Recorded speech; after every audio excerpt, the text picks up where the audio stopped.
let's call this meeting to order. Sound good? Yeah. All right, let's, I guess we start with a roll call, right? Yeah. Okay.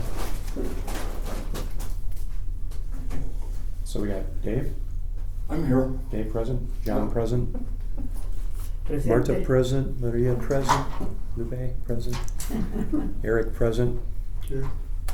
I assume we have a quorum, right? Lonnie and, 1, 2, 3, 4, 5. Lonnie and John. Okay. Denise, our friend?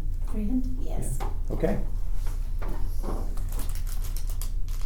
The next would be public invited to be heard, but I don't see any public here, so I think we can move on. The previous month's minutes. Did anybody have any questions, comments, corrections? I just have a slight correction actually on the agenda, Okay. which. On the agenda? It's just the date. It's just a date. Yeah, the date, May 6th instead of April 6th. Oh, got it. Okay. Just for the record. Yeah. Did anybody have anything specific to last month's minutes? Do I have a motion to approve the minutes? So moved. Second. Second? Okay, and it's Dave and Eric. Minutes are approved. Who approved the agenda? Oh, we have to Did you approve the actually agenda approve too? the agenda? Oh, I'll approve the agenda if I can. With the correction to May 6th. Okay, and was there a second? Dave, you want to second that? Thank you, thank you. Okay, we're moving to new business now? Yep. All right, is Kaylee ready yet? If not, I can make a brief comment on the, there she is. Hi Kaylee. Good morning. Good morning. Can you hear me all right? Yep, we certainly can. I am just gonna fix one thing. Sure. Yeah, while you're doing that, I'll pull up my presentation slides. Perfect. That's new. Oh, this is our new That's a board. new screen. This is Yeah. in every room now. Do I need to dim the lights? We good?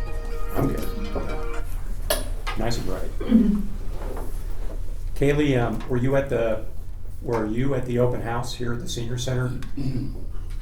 I was, yeah. I thought I saw you, yeah. That was a lot of fun. Yeah, it was a great event. We had a lot of questions about buses and transportation, so it was great to see the turnout and all the interest in transportation. Yeah, yeah. It's a hot topic. Well, great. Well, if we're ready, I can go ahead and get started. You can. Okay, great. Well, good morning, everyone. My name is Kaylee Fallon. I am a transportation planner with the city, and I am here today to give you kind of a year 2 preview of the Ride Longmont microtransit service. So with that, the agenda for this presentation this morning, I will give an overview of data from the first quarter of this year. We also have some survey results to share with you all. And then after that, I will launch into a year 2 preview, talking about some additional funding opportunities and some upcoming outreach efforts. So we'll first start with an overview of this first quarter. So from January 1st, 2026 through March 31st, 2026, we had over 21,000 completed rides. We are actually seeing an increase in monthly ridership for Ride Longmont, and we're seeing about 7,000 rides per month. So that is an increase from 2025. Last year, we were seeing about 5,000 to 6,000 rides per month, and in the first quarter alone this year, that has increased to 7,000 rides a month. So we know that there's still really high demand for this service from the community. We are also seeing about 250 to over 300 rides per day. We actually just beat a ride record. I believe the number was about 310 rides in one day, and that was at the end of, or at the beginning of April. So it didn't fall into the first quarter per se, but we're still beating those ride records on daily ride records, which just again shows that there is really strong demand for the service still. So a little bit more about service operations. We had 34,106 ride requests, and of those 34,000 ride requests, the service was able to fill 28,552 rides. So that number, if you divide the 28,000 by the 34,000, you get what we call a met demand rate, which is how available the service is. And so our met demand rate for the first quarter was 83.3%. The reasons that rides wouldn't be available would be that the service was just at capacity, the service is full, the vehicles are full, it might be a peak time of day. So those would be the reasons why a ride wasn't available and why that met demand rate is not at 100%. It just shows that there's more demand from the community than the service can provide. However, 83% is still a really good net demand rate. Of course, we would love to see that go up, and we are striving to make that percentage go up, but for the meantime, 83% so far is what we're seeing. And then, like I mentioned, we have 21,056 total completed rides.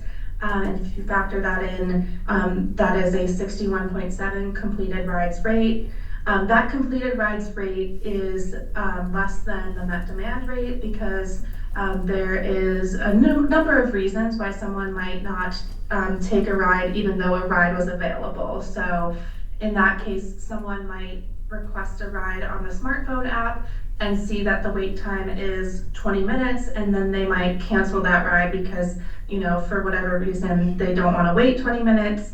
And so that's why that completed rides rate percentage is less than the met demand rate. In that scenario, we were able to provide a ride to that rider, but for whatever reason, they just maybe decided not to take that ride. So just wanted to kind of explain why that percentage is less than the met demand percentage.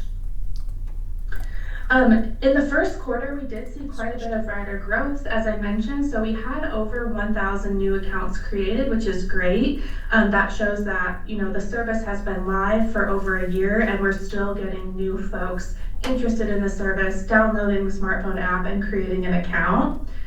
We had 705 riders that completed 5 or more bookings. I think this number really speaks to how many people are finding this service really beneficial for them. They see it as something that they can take over and over again. It works for them, it's reliable.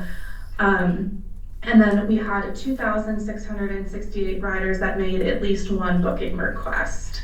So those are folks that, aren't taking 5 or more rides, but they at least tried it out or they needed it in a pinch.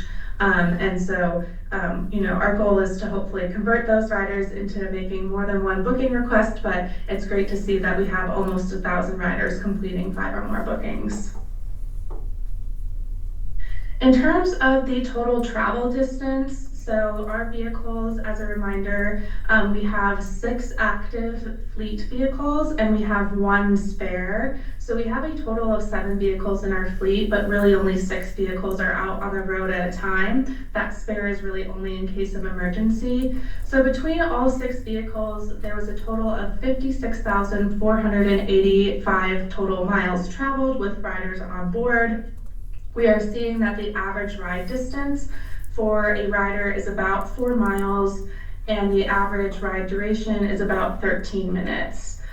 So this really kind of speaks to, that 4-mile distance. That's too long to bike, too long to walk. So it's really kind of filling in this gap of when folks need to get somewhere and they can't bike or they can't walk.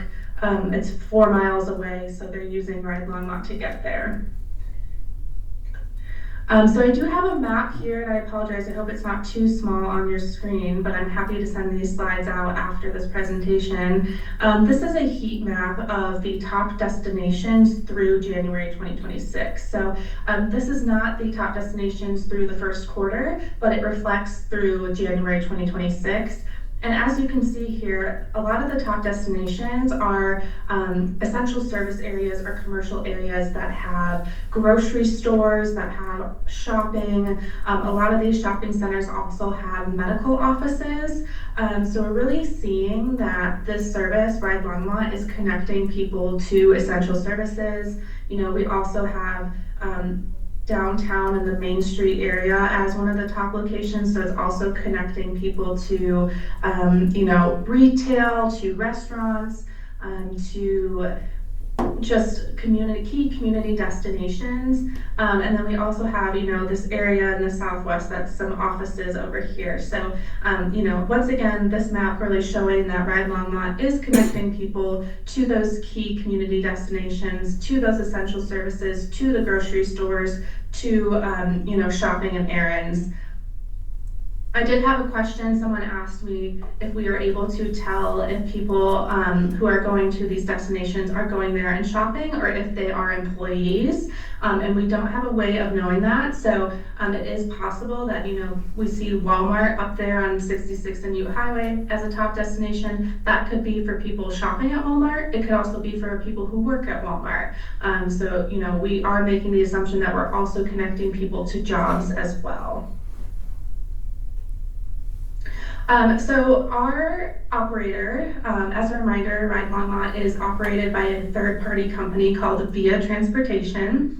So the city does not own or operate the vehicles, but of course we work really closely with Via Transportation. And Via Transportation sent out a survey in January of this year to all of the Ride Longmont riders. We got some really good data and some really good, you know, stories and quotes that I wanted to share with you all this morning, because I think they really speak to how the community is receiving the service.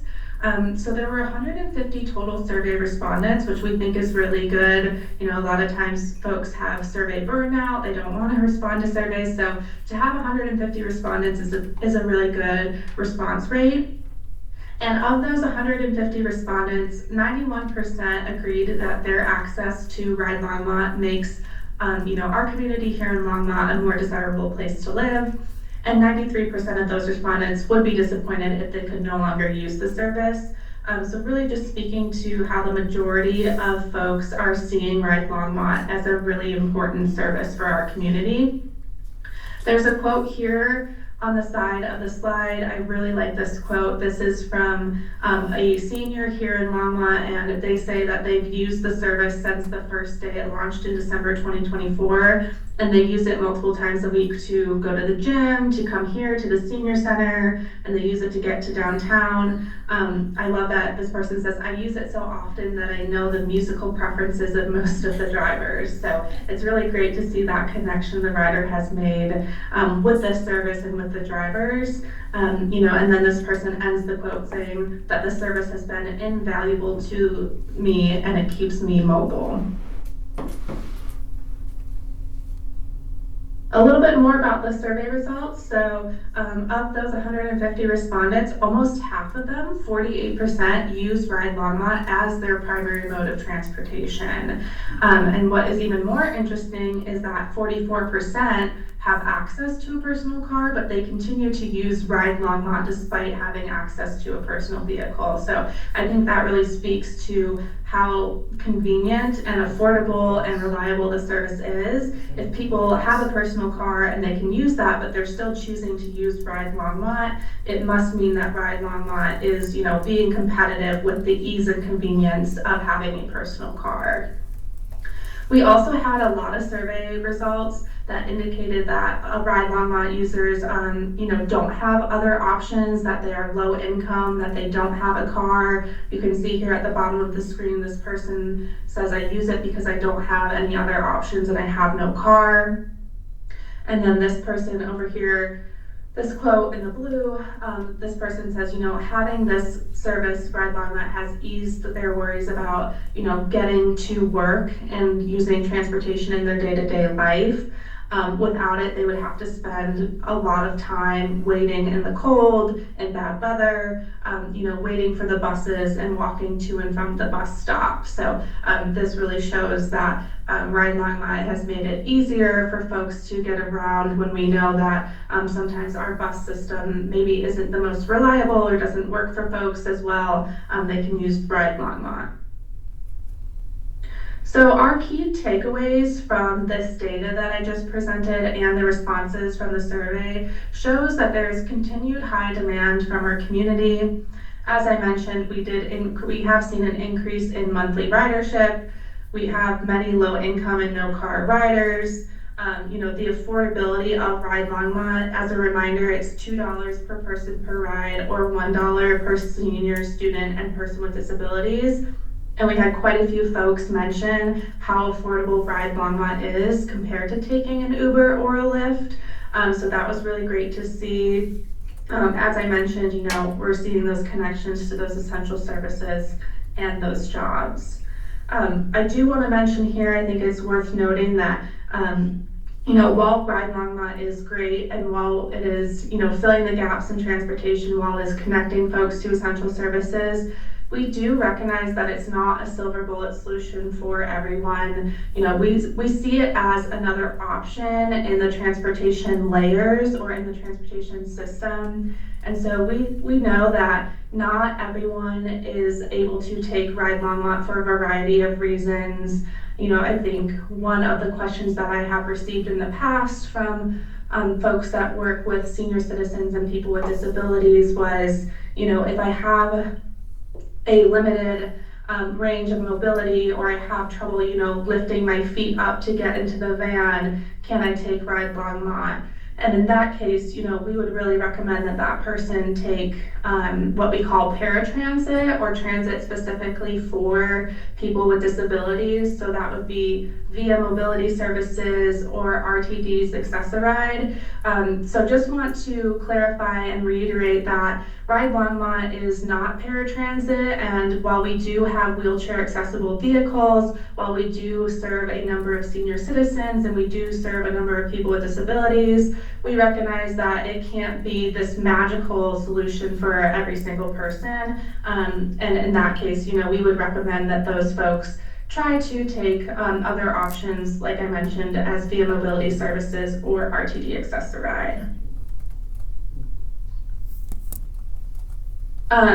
Other key takeaways, the feedback from our public continues to mention a desire for expanding hours of operation, but our service is currently running at capacity and at budget. I would say that funding is the largest challenge to our operations at this moment in time. So in order to extend hours of operation, we've heard that feedback, it would be great to go until 10 p.m. on Fridays and Saturdays instead of 8 p.m.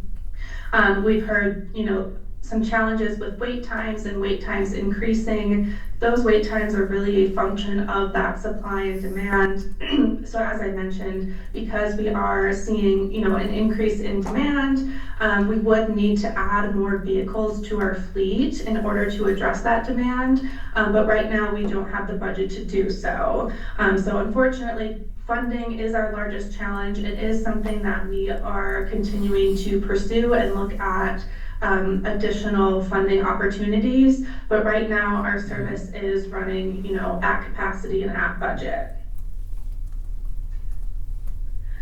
Okay, so with that, I think that's a good segue into our year 2 preview. So looking ahead at 2026 and the next couple of months and trying to address what I just mentioned, which is our biggest challenge of funding.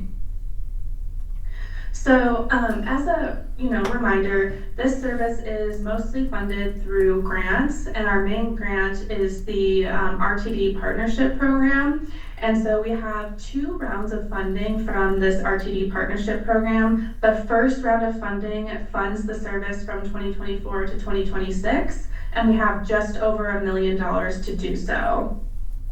If you go down to the next line, We did receive additional federal funding. This is the Congressionally Designated Spending, or CDS funding, from Representative Negus's office, and that was an additional $1 million for 2026 and 2027. We have decided to budget that $1 million for all of this year in 2026.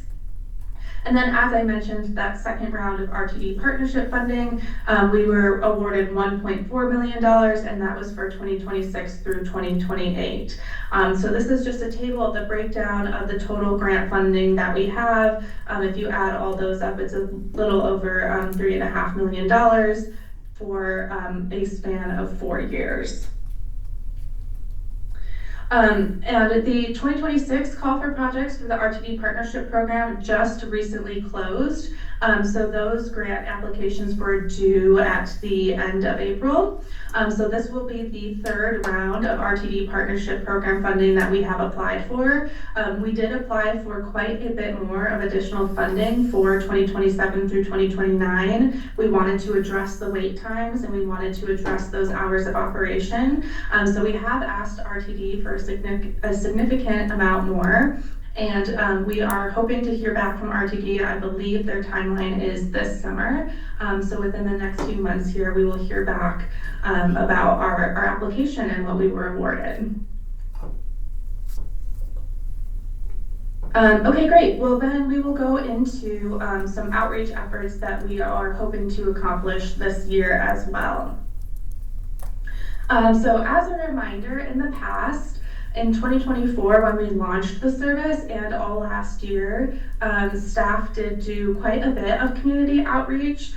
So we distributed posters and informational pamphlets and digital assets to a variety of city facilities, including the senior center, the youth center, the library, and the rec center.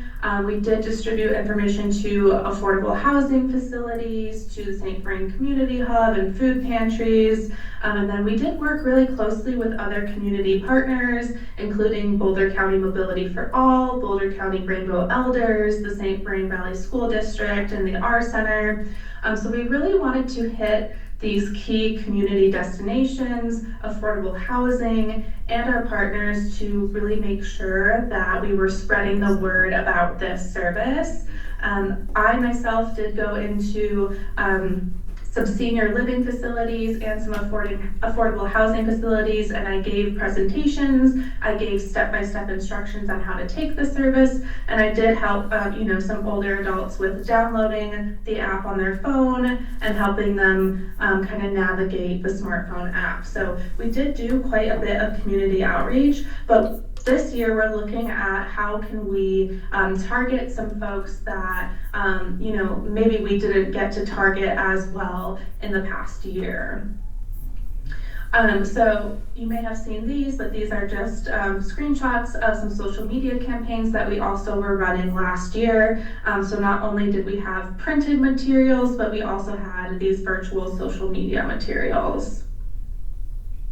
So this year, we will continue to present updates at, this board, the Senior Center, our Senior Citizens Advisory Board, and our Transportation Advisory Board. We will continue to, distribute those informational pamphlets and those posters. We were at the Connect Longmont event. We do go to other events in person and distribute information. But as I mentioned, we're currently looking into how can we extend our outreach and how can we target people that maybe don't know about the service or aren't taking the service. So we really asked the question, what demographics are not using Ride Longmont, and how can we better target those groups with our outreach? And so we asked via transportation to put together some information about the demographics of who is using the service. And so they compared the percent of Ride Longmont trips versus the percent of the Ride Longmont population according to the census. And so you see here, 11% of Ride Longmont trips are taken by seniors, but 19% of the Longmont population approximately are seniors. So there's a bit of a gap there, which may mean that there's some opportunity to continue to raise awareness among seniors. Although we do think that capturing that full 19% will likely be difficult due to what I mentioned earlier, noting that seniors may be more likely to have physical limitations or disabilities, in which case paratransit would be the better option for them. And then we look at people with disabilities. Those folks make up 9% of all Ride Longmont trips, and they make up 8% of the Longmont population. So that's pretty well matched there. That even is, more of people with disabilities taking Ride Longmont. And then youth is pretty well matched as well. About 8% of youth make up all Ride Longmont trips, and youth make up about 10% of the Longmont population. So when we're looking at, our most vulnerable road users, our seniors, people with disabilities, and youth, it's pretty well matched with the exception of seniors. So that might be something that we can continue to target outreach to seniors.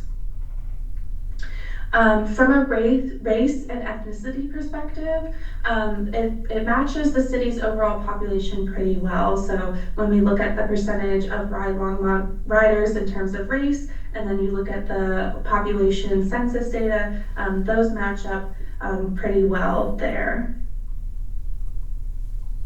And then in terms of geography, when we look at, those top destinations, we're also looking at routes and pickup locations. The service is widely used across the city, but there is a little bit of less use going on along the west and southern ends of the city. And when we took a closer look at those areas, those are mainly single-family residential neighborhoods. So the area around the Twin Peaks Golf Course, and then all the housing east of Longmont Reservoir, and the Prospect neighborhood were the top 3 neighborhoods where, there wasn't as much use of Ride Longmont. There weren't a lot of pickup and drop-off locations in these areas. So these areas might be, areas that we consider doing targeted outreach to increase visibility of the service and make sure that folks that are residing in these areas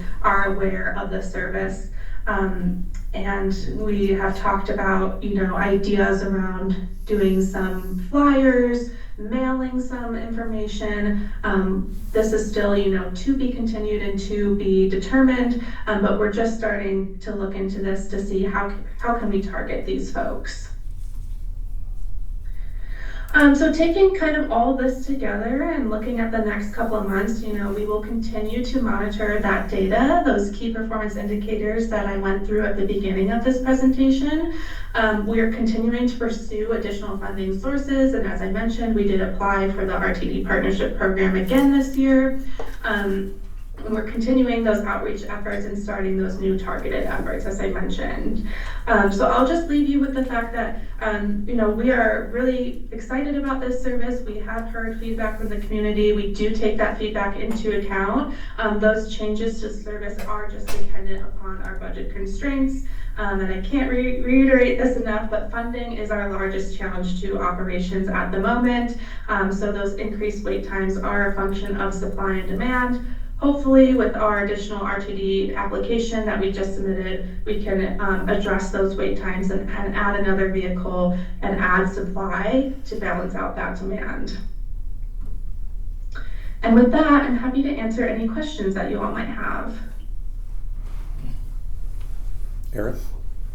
Hi, Kaylee. I'm actually the guy who did that first quote you had about use. I'm a long-time rider, and I appreciate the service, and I take it almost every day. I've got some questions that I'd like to go over with you, but I wouldn't especially like to go over them here. Is there a good time to get you in your office, or should I just send you an email? Yeah, if you wouldn't mind sending me an email, and then we can set up some time to talk. Okay, great, thank you. Yeah, Okay. Thank you. Kayla, this is John. I got a couple of questions. What percentage of our operating budget is covered through the $1 to $2 per ride that we collect, what percentage of that is covered?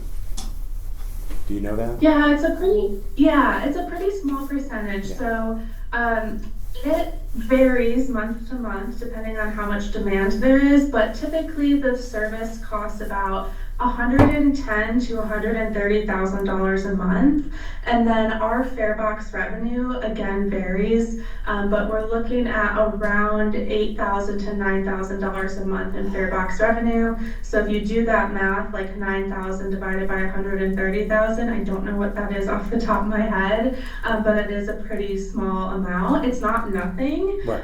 but comparatively it is not a ton. Okay.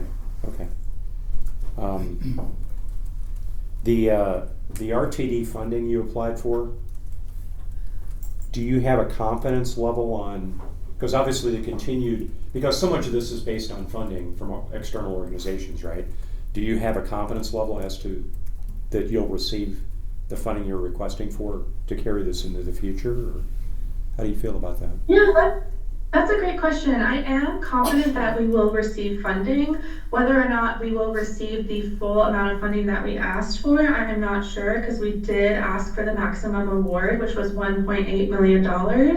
I think that just depends on who else applied and how many other applications. I do know that RTD is very impressed with Ride Longmont. I think our service in comparison to other microtransit services around the region does really well with that 7,000, riders per month is, I think one of the top performing services. So I am pretty confident that we will receive some funding. I'm just not sure that we will receive the full amount that we asked for. Understood. Thank you. I've got a couple questions. Can you hear me? Yes. I'm really impressed. I had no idea the magnitude of the program that's in place already. And your presentation was really good, by the way. It's really impressive. I had a whole bucket of questions, but you answered them all. So I am wondering a couple of things.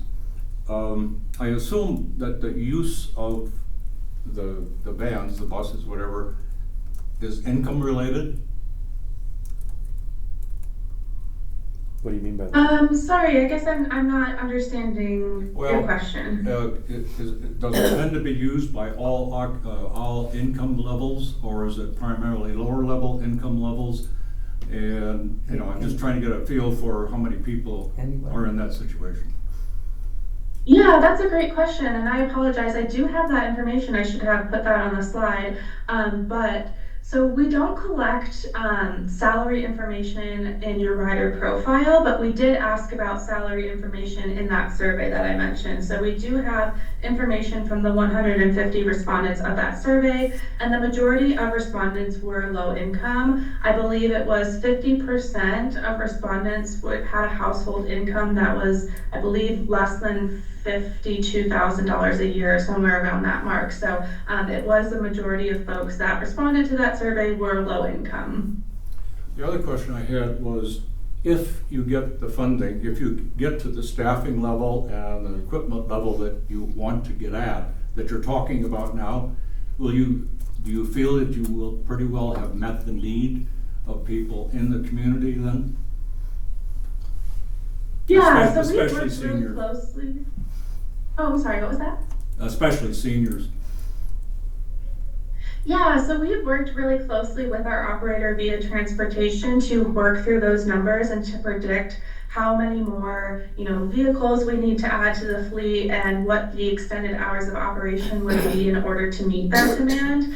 So we feel pretty confident. In this most recent RTD application, we have asked for enough funding to extend our hours of operation to 10 p.m. on Fridays and Saturdays, and to add 2 more vehicles to the fleet. And via transportation feels like adding those 2 vehicles to the fleet would help address that demand and decrease the wait times. So we feel pretty confident by working with them. You know, they're the experts in the field. They know how to kind of forecast the supply and demand. We feel pretty confident that we'll be able to address the demand. With that being said, there's always the chance that the demand could keep increasing once we address it. So it could be, you know, a never-ending cycle. But for right now and what we're seeing now, we do think that additional RTD funding would address our current demand. Thank you. Anyone else? Oh, What's her name? Kaylee. Kaylee, I'm sorry. Kaylee Amata. Do you see the Hispanic population utilizing the right? Are they hesitant? Are they okay? Is language a barrier? I mean, are they able to speak bilingual or whatever? I'm not sure that many of the Hispanic population are using it as they should or could.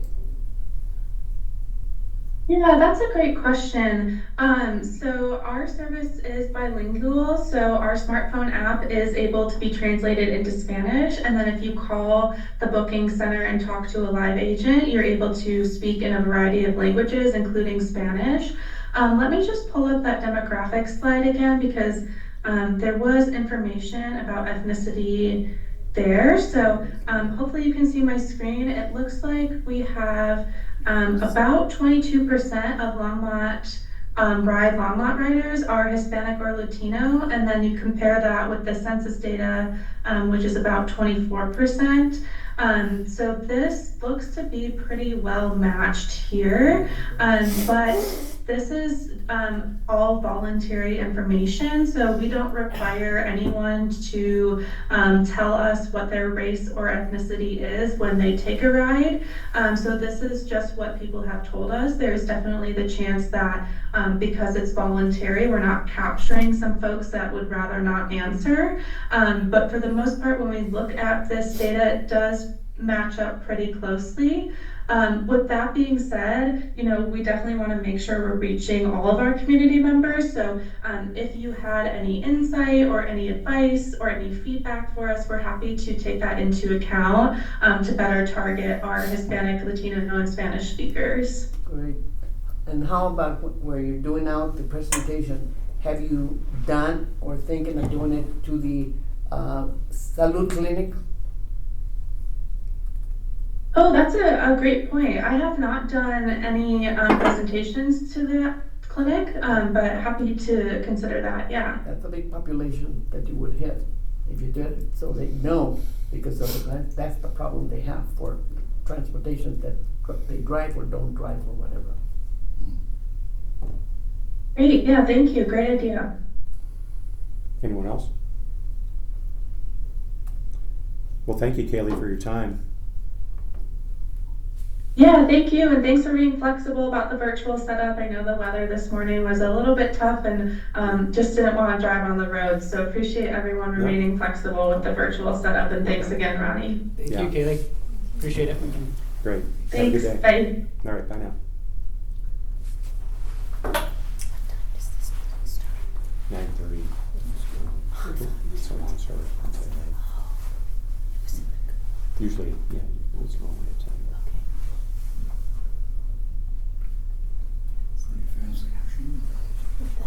Yeah.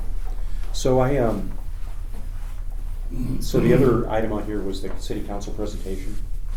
John, I don't really have much of an update on that. John Higgins and I are working on it. We've got a ways to go. One of the things that we did want to add to the presentation, we'll probably de-emphasize transportation a bit, because things are kind of rolling along pretty good there, and we thought we would kind of fill that gap perhaps with employment. So Dave will probably pull you into that discussion as well, based on some things that we've done employment-wise. But John and I are thinking about adding some employment-related activities into the presentation in June. I think it's at the end of June. I don't remember if I've got an exact date yet. I think June 30th? Was it June 30th? I believe so. Let's see here. Yeah, you're right, Ronnie. Yeah, right now we've got it set for June 30th at 7 p.m. during the city council meeting. The other thing I want to raise real quick, Karen Roney and I are going to, well, we hope we'll be doing a proclamation for, I forget is it Older Americans Month, I think is what they call it, or Older something month, Older Citizens Month or something. Anyway, there's a proclamation that I drafted up that I sent off to the city for approval. It takes a couple of weeks, but if they approve it in time, Karen and I are going to stand up during the city council meeting on the 19th of this month for about 5 minutes or less, and just basically discuss that proclamation with city council, and our goal would be then for city council to basically endorse it. I've never done this before, so hopefully I didn't screw that one up too bad. Okay, so with that, I think we can move into reports. So the first one on the letter A is manager's report. Nice pile. All right. So you know what? I'll jump in with the Elder Exchange first. Some updates on the Elder Exchange. So we're working with the Northern Arapaho leadership to coordinate details on the exchange at this time. We've been having bi-weekly ongoing meetings. We have a date to host here in Longmont. It's July 15th through 19th. So they'll arrive on a Wednesday. We'll have time for our participants to all be together Thursday, Friday, Saturday, and they will head back to the reservation on Sunday. So we have those dates. Again, still working on a lot more of those fine details. Once we have dates to visit the reservation, after that part of the exchange, then I will communicate that out to our participants and begin that application process. Application process will be the exact same as last year. We'll have time to advertise it, promote it. It'll be open for roughly a month, and then our leadership will be able to review all of our applications.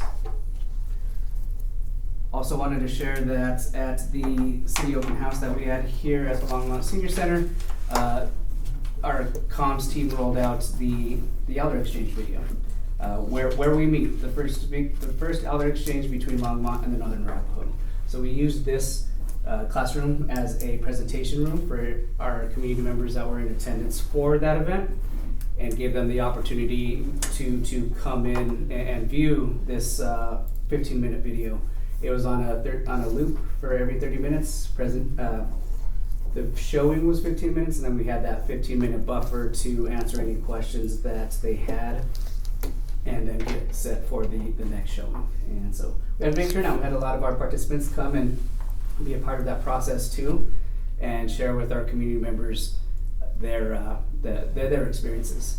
Those community members that were in attendance were very impressed and very, very proud to learn that our community is not only invested in this relationship, providing this opportunity, but also that it's here coming out of the senior center as well. So we had the comms team organized everything. We didn't keep actual attendance numbers, but I would say that we had on average, some groups were larger than others. I would say around 7 to 8 people per showing. So a lot of good information there. With this as well, I did an interview last week with the Longmont magazine. Wanted to find out more information about the Elder Exchange, so that will be in the June magazine. And with that, I wanted to share, any questions first before we get going, and then I wanted to share the Elder Exchange video with you. I was here practically all the time. Yes, you were. And my concern was I did not see enough Hispanic that should have come, even though, the language they could not speak. There were some from the youth center or whatever, Jenny and others that spoke Spanish that could interact to whatever. Our population needs to know the whole bank of the seating, where is who and what, you know, that if they need questions or concern, that they know what's available here in the city. And also that the city staff, I don't know, that they know who's over there, who's kind of knowing each other, kind of, sort of, that something that could happen. Yeah. So they know, oh, Ronnie's over there, yeah, it's over there, and whatever, you know, what they are, what each other are doing. Right. For information to themselves, so they know where to bounce the ball and whatever. That's Right. really, really, really important. So I know that there was communication, both English and Spanish, using the city's communication outlets, social media, email, those things. There was interpreters on site as well, different locations, but I will still give that feedback to them as well for future planning. So, thank you. And we're around to whatever. Yeah, it was a good turnout collectively. Yep. In our building. I know last I heard, and there was still a good maybe 30-40 minutes before we were done. At that point, there were over 300 community members in attendance at that point. They had somebody at the door, candidly. So. The burritos were good. So Yeah, they were. Santiago's. Yes, and if you attended, you got a free burrito. So, if not, too bad. Eric got a 2 or 3, I think. All right, so here's the video that was displayed in this room.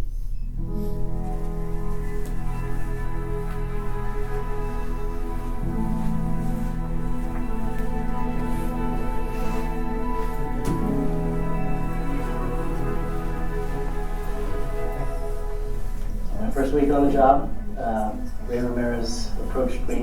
What are your thoughts about doing an elder exchange? That's pretty cool. That sounds like a great idea.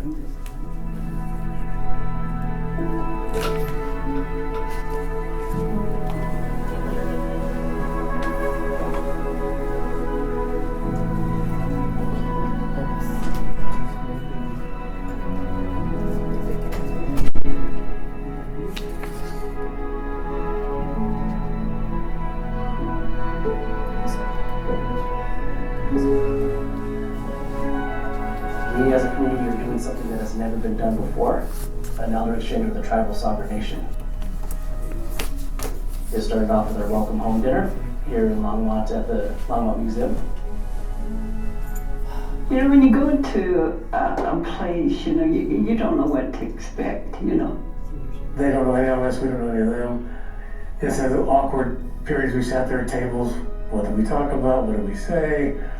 I was expecting very hard to connect. I was kind of worried, a little worried. Who are these people that we're going to meet, you know? How are they going to accept us? How are we going to be greeted, you know?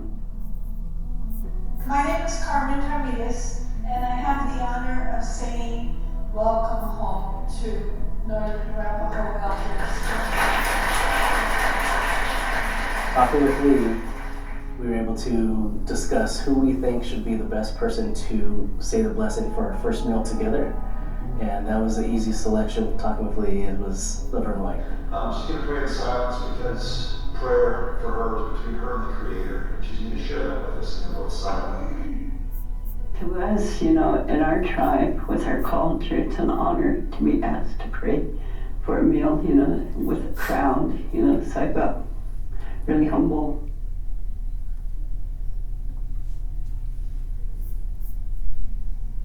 To really make it a warm reception, to really set the tone for this work, for this relationship. Okay, well, what do you want for dinner? And immediately it was, we want barbecue. So we worked with Georgia Boys to cater barbecue for our Northern Arapaho elders. We warmed up really easily to everybody. They made us feel comfortable. But we sat down, you know, at different tables, you know, and but I talked to two ladies, and it was good to hear their stories, and I think they were really interested in mine because they kept going like this to me, you know, and questioning me, you know. Once you start talking about things that we all share, grandkids, whatever, it just became really easy. As soon as they sit on the table, we start talking like we knew each other. It was so easy to connect. We socialized with, you know, the seniors, and it was real welcoming, you know, so warm. If you get people comfortable with you, especially individual, they'll open up. They'll open up to you, and you know they'll tell you their stories. And we started laughing and even saying jokes. Everybody was talking and they were answering and they were making jokes too. So it was great. I think it's very important for us to know the background, who we're building these relationships with. I think it's important for us to know and acknowledge that this is their land. They were displaced and removed from their land and relocated in Wyoming. To see how, how huge it is, with all these businesses, apartments, and cars, I wonder what it would have been like had we lived here. The mountains would have been our home. How do we take that acknowledgement to the next level? So we better understand the injustices and traumas they've endured. Seeing the Sand Creek exhibit, I got overwhelmed. I didn't know that it was going to be that affecting, and I should have known that it would be, because it's a horrible, horrible thing. I knew about the Sand Creek Massacre, but when I got in there and I started to read everything, and it hit me like, hey, this is what they call historical trauma. Something I'd read about before, but exploring it with Native Americans, their ancestors were affected by it, was nothing I have ever experienced before. I heard a little of the story, but I didn't know exactly what happened and the way it happened. And yesterday I cried a lot. Just imagining kids and women and elders were hurt. Their grace, their openness to sharing that experience, which was horrific for their tribe, was pretty extraordinary. I don't hold it against anybody. I mean, those were the things that happened in the past, and we need to go on. I think we need to say, okay, that happened, and we're not putting it aside or putting it back there, but we need to learn from it and we need to grow from it. But it's very important to study, to try to learn more, so we understand better and we can do something better.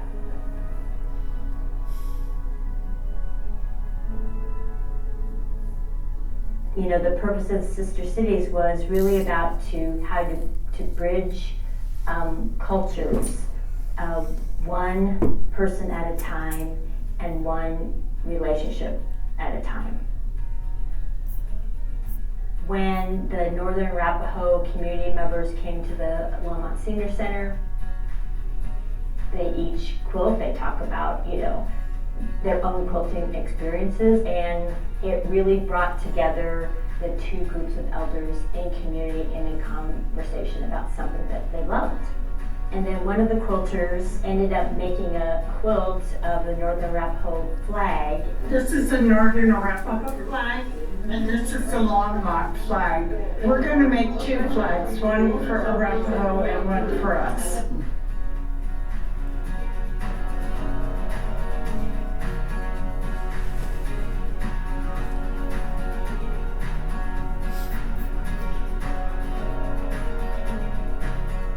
When we got to Wind River, once they saw each other, the conversation, the laughter, It was a reunion, and there was hugs. it was almost as if they never left each other. We had only spent like 3 days together. That surprised me, that level of friendship could develop in a really short period of time. We have a beautiful reservation. There's a lot of things I think that they need to take you to. Our buffalo. First, we want to welcome everybody coming to the Wind River Indian Reservation. It's the reservation that belongs to the Eastern Shoshone and Northern Arapaho tribes. It was 130 years prior, before we had the last buffalo that was here. And so what the Jason Valdez and the Buffalo program has done a fabulous job of creating that opportunity to bring buffalo back to this reservation.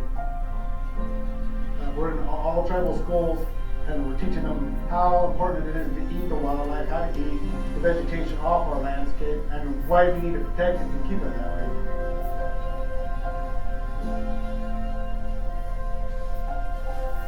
It was our next to last evening there, and we were gathering, because we would gather every evening for a meal of some sort. Sherry asked my mom to do a prayer, and she's going to say something in Spanish. I told her to speak from the heart, and I'm going to translate for you all, okay? Okay. Primero, quiero agradecer al Creador por habernos permitido estar. The first thing she wants to do is thank Creator for allowing us all to be here together. Quiero agradecer a estas personas que son tan maravillosas, tenernos aquí, cocinar para nosotros, atendernos y serlo muy lo máximo para nosotros. The next thing she would like to do is thank all the marvelous people that have hosted us here for being so kind, loving, and generous with us, providing the space for all of us to share together. Y también a todas las personas que también los considero familia, no amigos, no conocidos. And for everybody that's here with us today, because she not only considers you her friends, but also her family. Gracias, Señor, por los alimentos que nos vas a dar, vamos a comer ahora. Y perdón por llorar. She said thank you for all the food that we're going to eat today, and I'm sorry for my tears. Thank you. Amen. Right around the same time when she started, we had this big thunderstorm that came, and then again we all looked up, and there were not one, not two, but 3 rainbows that many folks from the Northern Navajo tribe said it was a sign that the blessing was well received.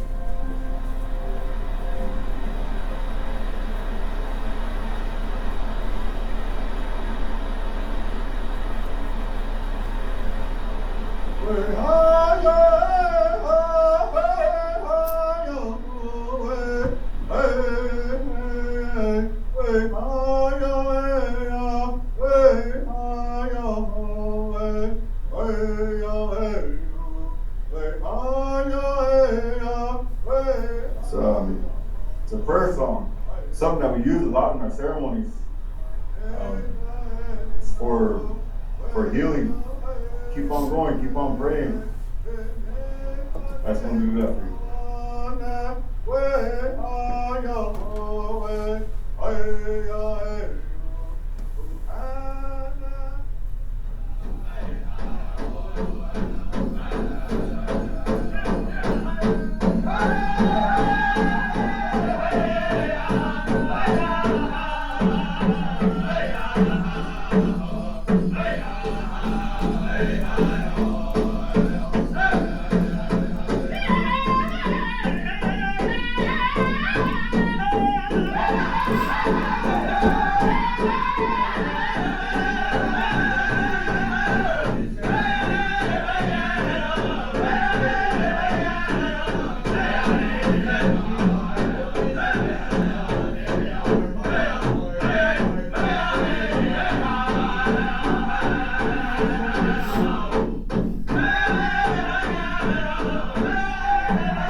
Of the entire exchange was our participation in the powwow. Ladies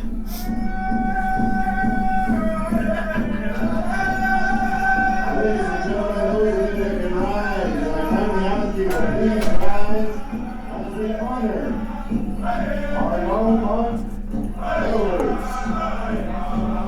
But as I read before in a short brief, the city of Longmont and the Northern Navajo tribe were introduced to each other in 2018 at a meeting in Boulder where Mayor Bagley and the late great Stephen Fasthorse, a Arapaho Business Council member, had decided to see if they could connect their communities in a meaningful way. 2023 discussions introduce an elder exchange between both communities. After years of collaboration planning, this year, the first elder exchange was introduced. In March, Northern Rambo elders welcomed home to Longmont. During this exchange, elders from both communities spent time together visiting the Longmont Senior Center, the Colorado History Museum Sand Creek exhibit, and attended the Denver March Powwow. Today, Longmont elders are with us, spending time in the Wind River Reservation along with this year's student delegation. They toured the Populous and the Rambo and Buffalo Ranches, also enjoyed Sleeps Canyon. We're looking forward to the between both communities and developing great relationships for many years to come.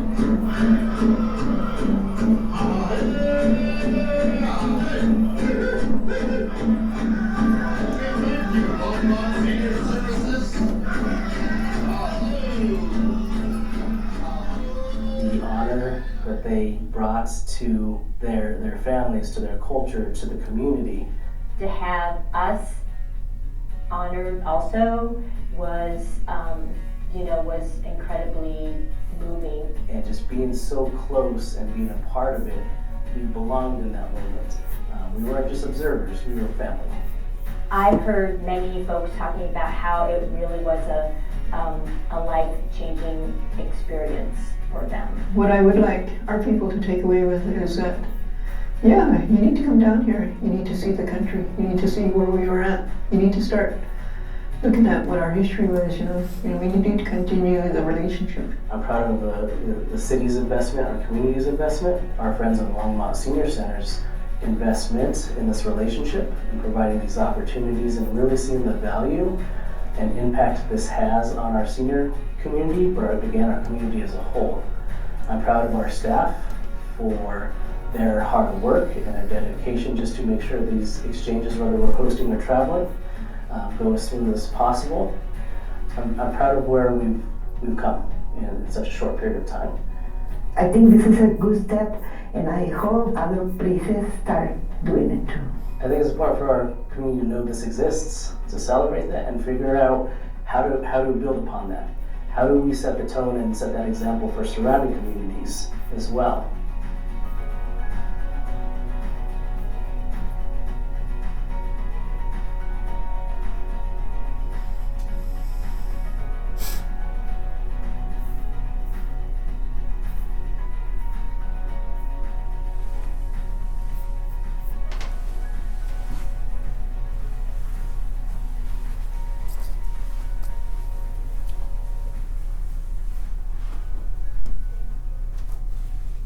Great.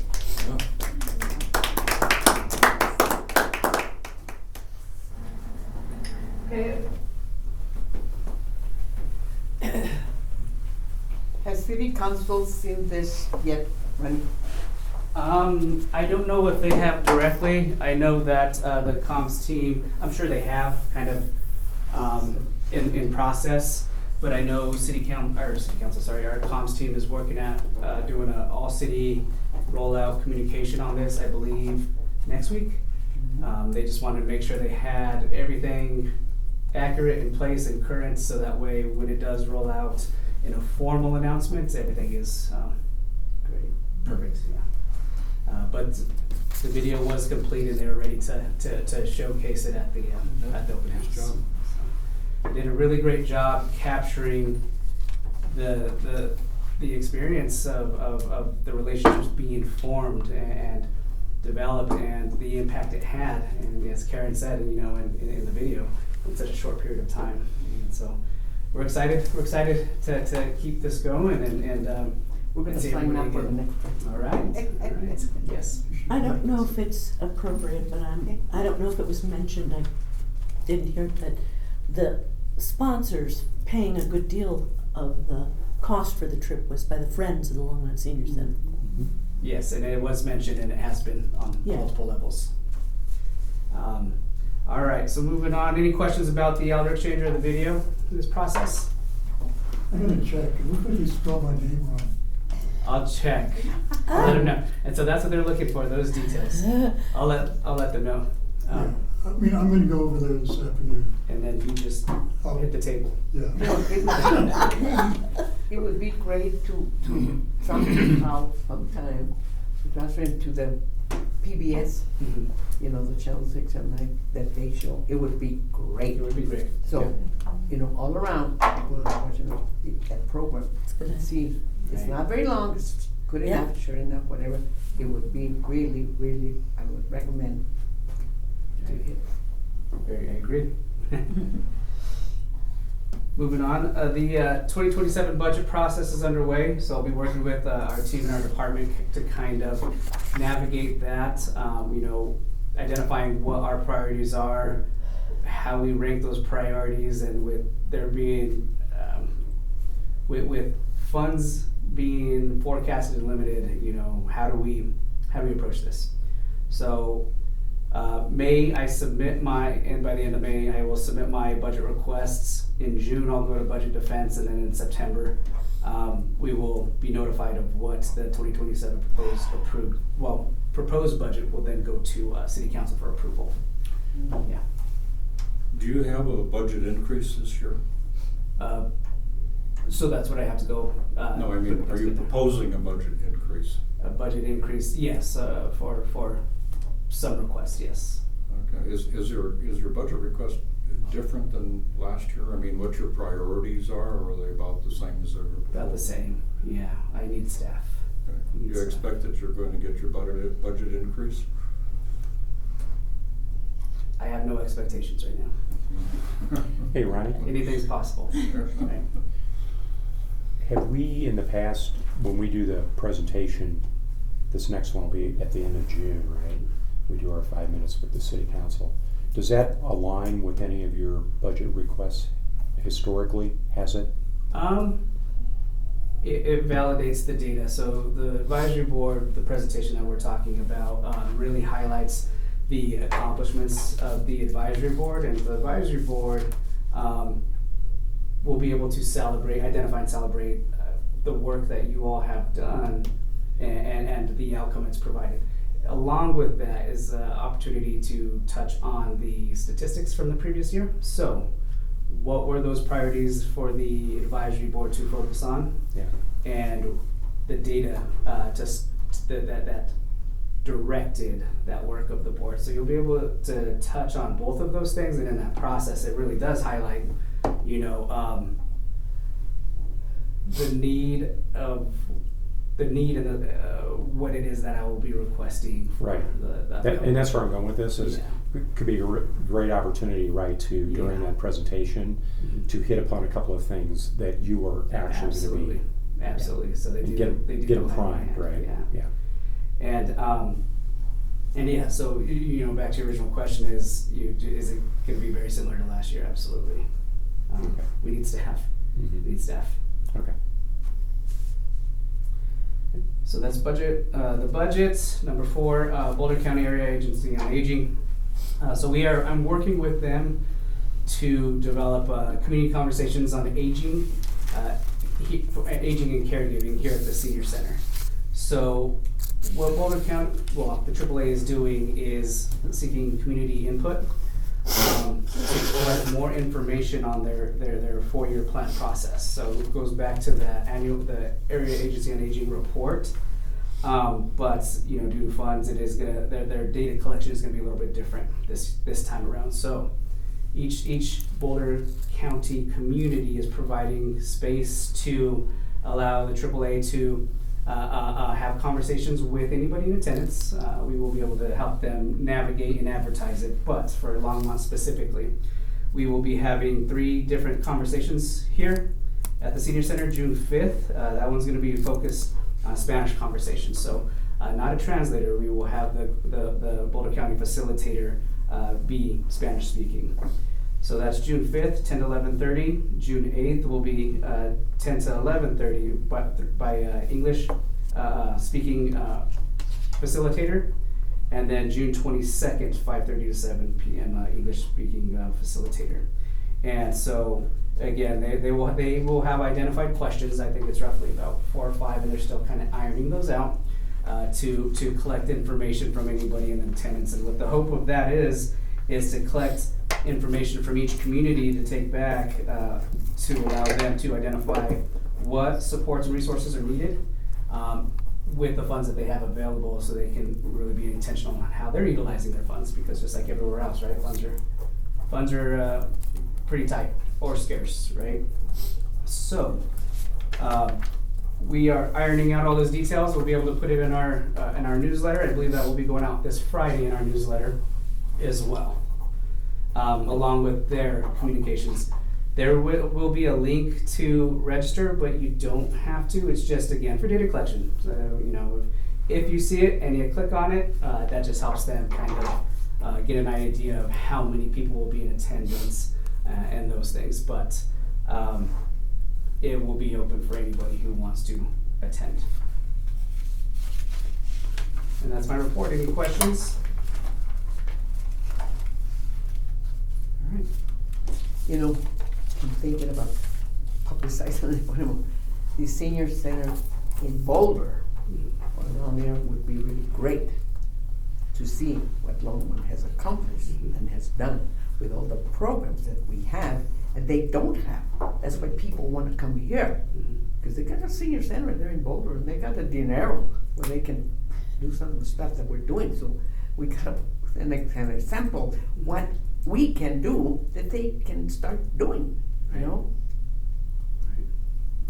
I think you're correct. I think we're a great model on so many different levels of not just the services we provide as a one-stop shop, one location. You know, other communities, it's separate locations, and not only separate locations, but at a lesser capacity as well. So I just, you know, we on so many different levels, we are a great model of how to serve our community, at what level, and with care and great service as well. And all other areas, Lafayette, they're, you know, they don't have nothing. Right. They want to come here, going over there. How many seniors want what we're having? Right. So we're starting to get involved with. I started getting over there, trying to push. No, you can have it too. So you got to speak up. You got to start attending and get that going. Salud. Thank you. Thanks, Ronnie. The next item is area on aging. I got something on that. Okay. Actually, I thought, I was talking to John, interrupted him on his vacation, in fact, and to tell him that I was going to be at a conference in Denver and I wasn't going to be able to make the meeting. But when Saturday at Cinco de Mayo, I ran into them. Yeah. So they're having a meeting this Friday from 9 to 1 at the hub here in Longmont. So I'm going to be attending that one in John's place. Okay. I thought they always had their meetings at the respective senior center. They're doing it at the hub for whatever reason. I don't know. May not be space. Yeah, this is my first one, so I'll let you know.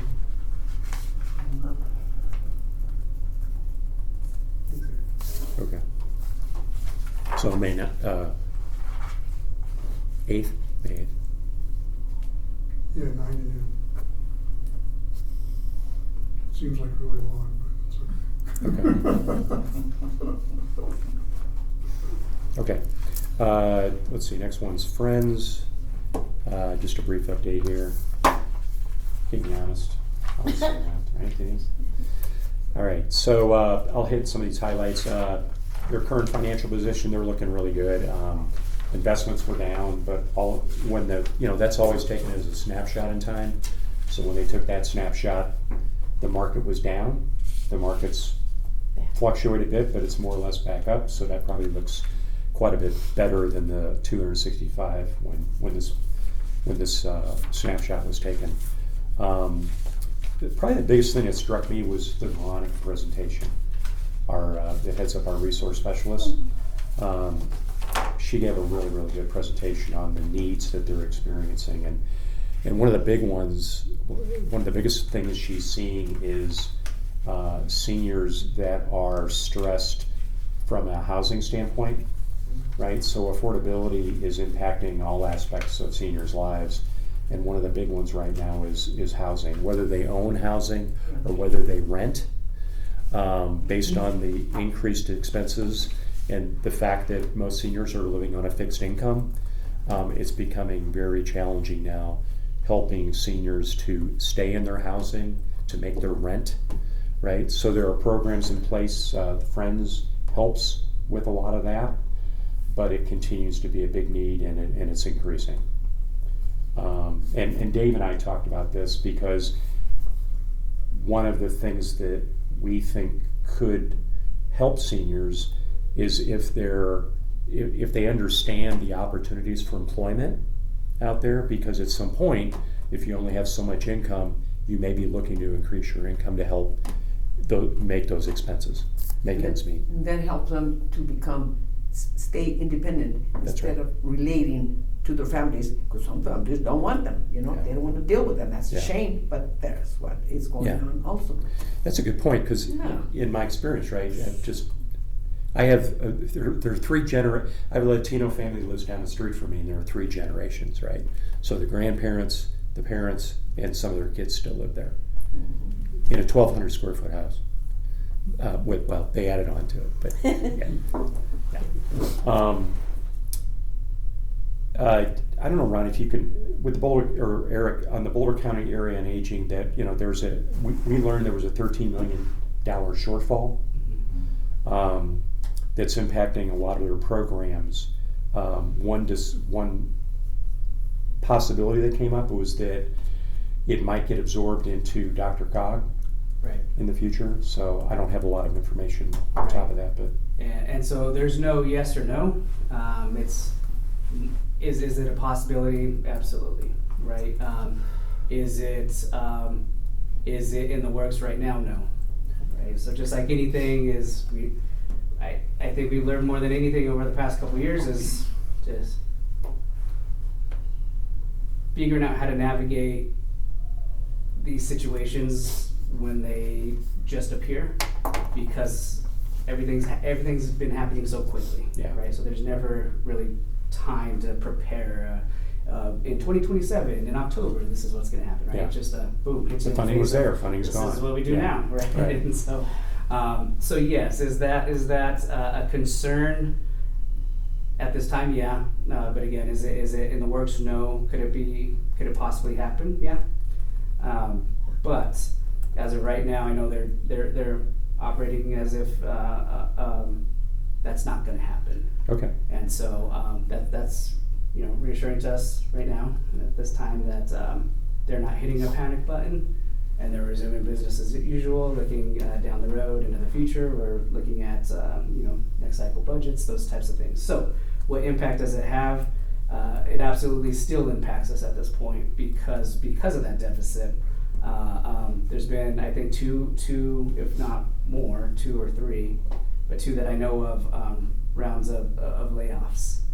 And when there's less staff providing those services and supports to Boulder County residents, we are going to see more people here in Longmont coming to our resource specialists to navigate that and seek that assistance and support. So what impact does it have when there are those budget deficits at the Boulder County, AAA, and less staff? It creates more work for us. And so good point. Our staff this board is very well versed at this point that our staff is at capacity. Our resource specialists, right? There's always an average of 4 to 6 weeks at any given time for a wait list to be seen, and a lot can happen in 4 to 6 weeks alone. Let alone more people seeking that assistance and support from our resource specialists, because that's all that's available, can extend that wait list beyond 4 to 6 weeks, and that's a concern that I have and something that I worry about. And we will, again, it's one of those things is we don't know until it's here. All of these things that I forecasted, as down the road in 6 to 8 years, really happened within a 2-year span, right? The increases in everything, in our programs, in our services as a whole, our attendance in our building, Meals on Wheels data, how many people are seeking that resource, right? Food. And you know me, my approach is always proactive instead of reactive, kind of figuring out how do we stay ahead of that. Again, everything happens so quickly, it's just well, how do we navigate it now that it's here with an anticipation that it's gonna get worse, right? Yeah. As resources, those supports continue to be less available for our senior population. Not only that, you know, our senior population growing. How many in our community currently are aging into that 55 and older demographic, age demographic, and then those who are moving into our community as well. That's not slowing down, right? So, how do we stay ahead of everything? And how do we utilize the resources we have available to provide the services that our seniors need? So, a lot of unknowns right now. Yeah. But one thing that is constant is budget's tight everywhere. Yeah. Everywhere. Board, county, city level, you name it. Yeah. Thanks, Ryan. Appreciate it. Just a couple. You have the same amount of staff as when you started, basically, don't you? Yeah. In 4 years, same amount. Well, with the addition of one recreation programmer. Yeah. But yeah. And that's good in some respects, right? Compared to other organizations. Staff, at least. Yeah. That have have had a net loss over that period of time. In other That was a areas. great need at that time for sure. Yeah. The only thing I was going to add is there's a new logo coming, right? I'm not sure where that stands. I know we were kind of raising our hand which one we liked, but Well, it's a logo for the Friends. for Friends. Yeah. Yeah. You know, When? It's getting close. They've made Yeah. some, but they fine-tuned a few things, and we sort of voted, and I think several people may be out of town. They're waiting to oh get yeah, back. like Roger and John Higgins, right? Yeah. Yeah. Yeah. So it's the hands versus the leaves. Right. Let's see. Is there anything else here? I think that's you guys can read as well as I can here. That was Older Americans Month that Karen and I are hopefully going to do on May 19th. Yeah. John, do you need us to be there for when you do that? For the proclamation? Yeah. I don't really. It would be nice. I mean, if you can, but you know, the big one obviously is the next month when we do the advisory board, when we do the presentation. John Higgins and I. But if you can make it, that's great. That'd be awesome. Okay. Any questions? All right, let's move on. What do we got here? Sustainability. Eric, anything there? Sustainability, we're having a rare in-person meeting tomorrow night. Okay. So I will attend that. And that's all I got on that. Okay. All right. May I ask who's the rare contact that you're meeting with? Zach Taylor, I believe his name is, and the rest of the people in the Sustainability Coalition comes across. There's a bunch of departments and there are a bunch of outside organizations that also attend. Thanks. I would imagine Naomi's probably part of that, right? Yes. Yeah, I would think so. Okay, let's move on then to senior employment. I think I've got enough to on that. Yep. Dave, you want me to kind of kick this off, or do you want to? Go ahead. Okay. So a couple things happened in this past week, actually. There was a workforce job fair on April 30th that Dave and I attended. I'm not going to go into great detail here. The good news is we had a chance to talk to quite a few employers that were there. In general, they all seemed pretty enthusiastic about hiring more seniors, about the possibility of seniors working in their respective companies. There were a couple of them that I think were very enthusiastic. A couple that Dave talked to, a couple I talked to. A couple I talked to was the St. Vrain, well, not the St. Vrain, the Boulder Valley School District I talked to. They have a need for custodians, bus drivers, etc. And they said that in the past, a lot of those positions have been filled with seniors. I know I have several friends that used to drive buses for the St. Vrain Valley School District. So when they retired, so they offer competitive wages and they offer benefits, which is nice as well. $20, almost $20 an hour. Yeah, and benefits. I talked to, I had another interesting conversation with a regional president for BMO Bank. She covers 19 branches, and she, I think I'm going to reach back out to her, and she also said that she could give a presentation at the Senior Center on a different topic I'll go to in a second, but she said that there is a growing interest in seniors to be like part-time tellers in their branches. Wow. And again, they offer, even for part-time staff, they offer some level of benefit. So I thought that was interesting. I know, Dave, you had talked to a couple that you thought were particularly suited for seniors as well. Not only were they interested, they were downright enthusiastic, a couple of them. But, so the interest is there. It's a matter of cultivating it, I guess. Yeah. The other thing I'll mention is that those same employers will be invited for the senior employment job fair that I know is being discussed with Brandy for later this year. Official as of today, Tuesday, September 15th, 11 to 2 p.m. here. September 15, 11 to 2 p.m.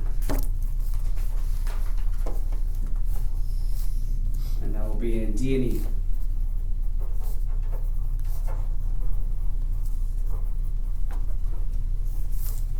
Fantastic.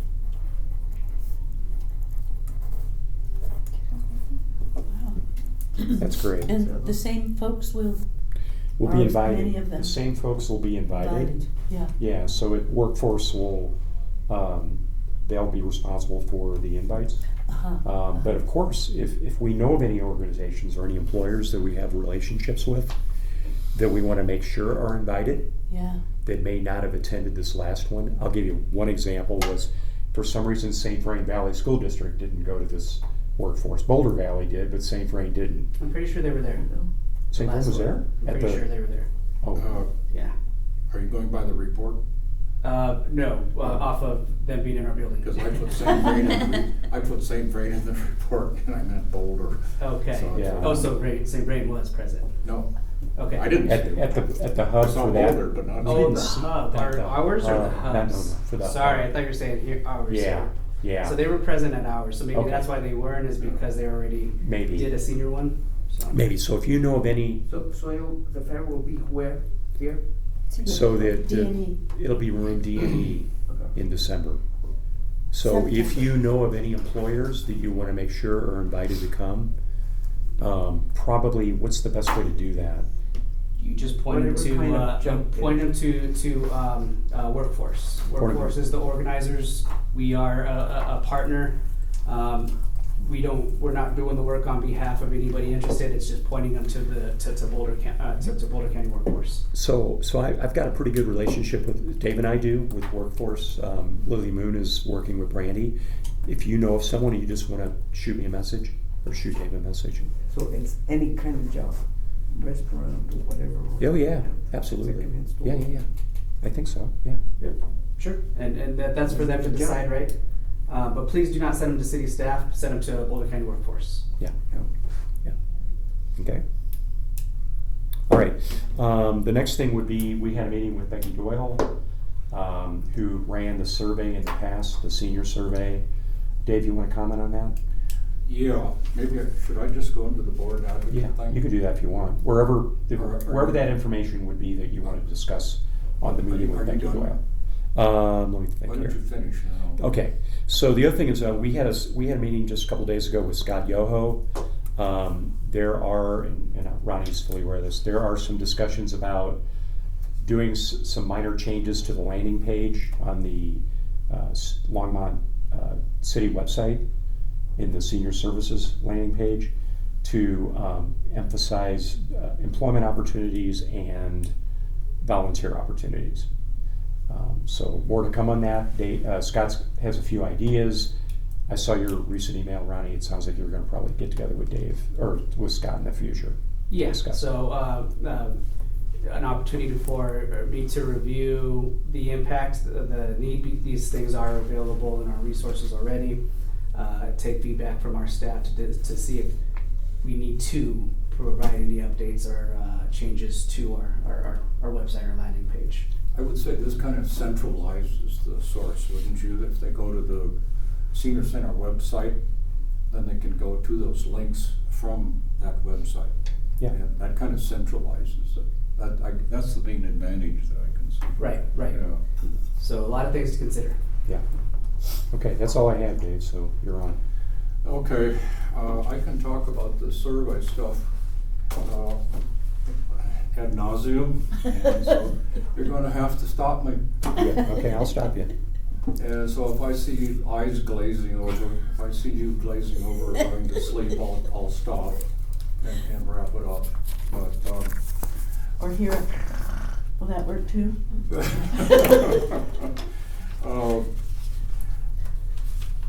I'm not really well prepared this morning. I'll tell you why in a minute. But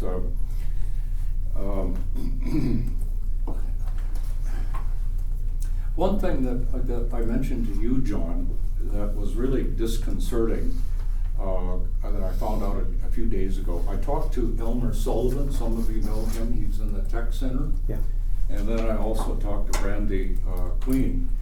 And the question basically of Brandy was, how many people do you give employment assistance to? And other than referral, it was dead last as far as the kind of assistance that people wanted. They just didn't ask for assistance. And then I talked to Elmer, who's, if you know him, he's active in the tech center. And I said, well, why don't we have a program to bring seniors up to date as far as their employment-related skills? And he said, well, we tried that a while ago, and we had one person sign up, and then he didn't show. And so I was just amazed, frankly, when I heard that from both people. And I thought about it for a while, and I concluded that people just don't see the senior center as a place to go for employment as far as assistance is concerned. I guess that's appropriate. That hasn't been your role over the years.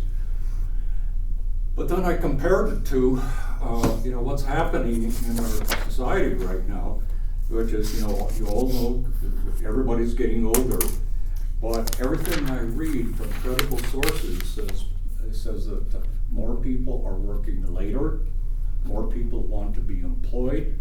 More people need money, supplemental income to just get by, especially the last year or two.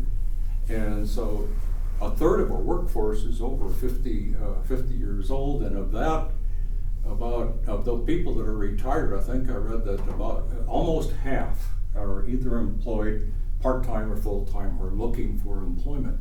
So the need is there. According to these other sources, it's just as they don't come to the senior center for help.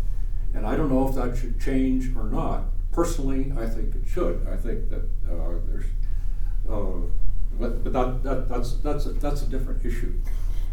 Well, so I guess I've established that people don't come here for that, but there is generally a need according to everything that I read. So now I'll go to Becky Doyle. We did meet. At the risk of boring you beyond belief, I'm the only guy that I know of that is a real survey nerd. I'm just a real geek when it comes to surveys. I talked about the survey last time. Do you want me to review it a little bit? Because most people don't really remember that stuff. I will if you think I should. To give you the basic idea, should I review it? No. Sure, why not? Can you keep it to just a few minutes? Couple of minutes? Yeah. Like I said, if I have to be shut up, just say something. Okay. If the survey that was done in 2023 by Becky Doyle and her people, they had responses. I think they surveyed almost 1,000 people, and the responses that they got were pretty close to the distribution of our population. In other words, the number of seniors in the sample, the proportion matched fairly well the sample. So the sample and the populations were fairly close. So that's one good thing that they did. And they asked how long had they visited the senior center in the last 12 months. And almost, that's a huge percentage, like 2/3 of the people surveyed said that they had been to the senior center. That's good, right? The results are all very positive. In general, the older you got, they broke out the responses by age. And the older you got, the more likely you were to attend the senior center. For example, if you're 55 to 64, 37% of the sample came to the senior center. If you're 85, 97% came to the senior center. So there's a relationship. Oh, yeah. Stay with me, Eric. Yeah, I'm sorry. I'm trying to make this a little entertaining. So that's one thing that came out. And then there were several graphs and charts that had to do with the most popular programs. And the most popular programs consistently came out to be classes and workshops, exercise and fitness, free drop-in activities, and what was the other one? Computer and technology assistance. And did I say classes and workshop? No. Okay, anyway, those were the most popular ones. And no matter how you sliced it, they came out to be the most popular one. All right, and then I think the last question was on barriers. And some people had more barriers than others, but there was a fairly significant group of people that said they weren't able to find transportation to the senior center. Most people didn't have a problem, but some did. Okay. That's as much time as I could talk a lot more about it. But anyway, that's the result of the survey. Now, was that useful? I think it was. Ronnie and I talked to Ronnie, and Ronnie said that he used this information at least 4 different ways. There was a 5th way, but we can't quite remember what it was. We got a recreation program specialist on the basis of these survey results. It helped us get the new electronics, helped fund it through Friends. It was Friends, wasn't it? Buses, again, through Friends, and that information helped to justify the request. And I said there were barriers because of the hours. Well, he changed the hours to extend the hours during the week and extend it on the weekend. All of that was on the basis, or at least in part, of the information that we got out of the survey. So I'm bringing all that up because a survey can be powerful. A survey can be really powerful with people like the city council, like Harold. For example, Harold is a numbers guy, and Harold listens to numbers. That's my perception of him anyway. So that's kind of all in an introduction.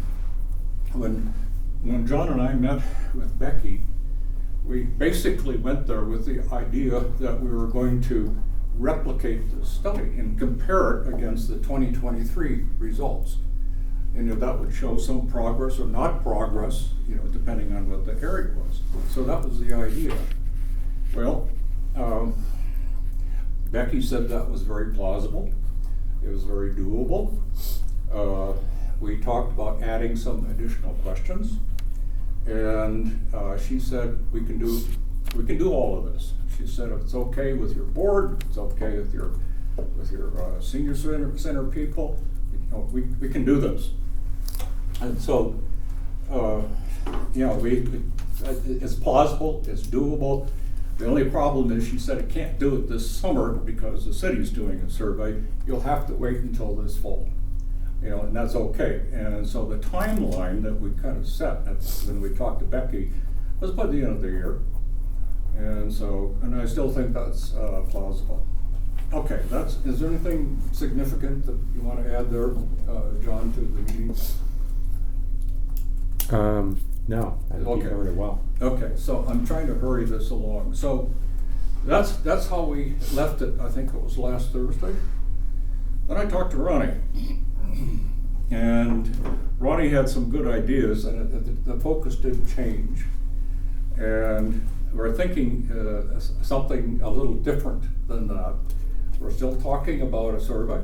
We're still talking about the scope and the depth and the kind of issues that we're trying to get at that we did before, but a little bit different. Rather than replicate the study, we talked about not maybe replicating part of it, but what are the needs of the senior center?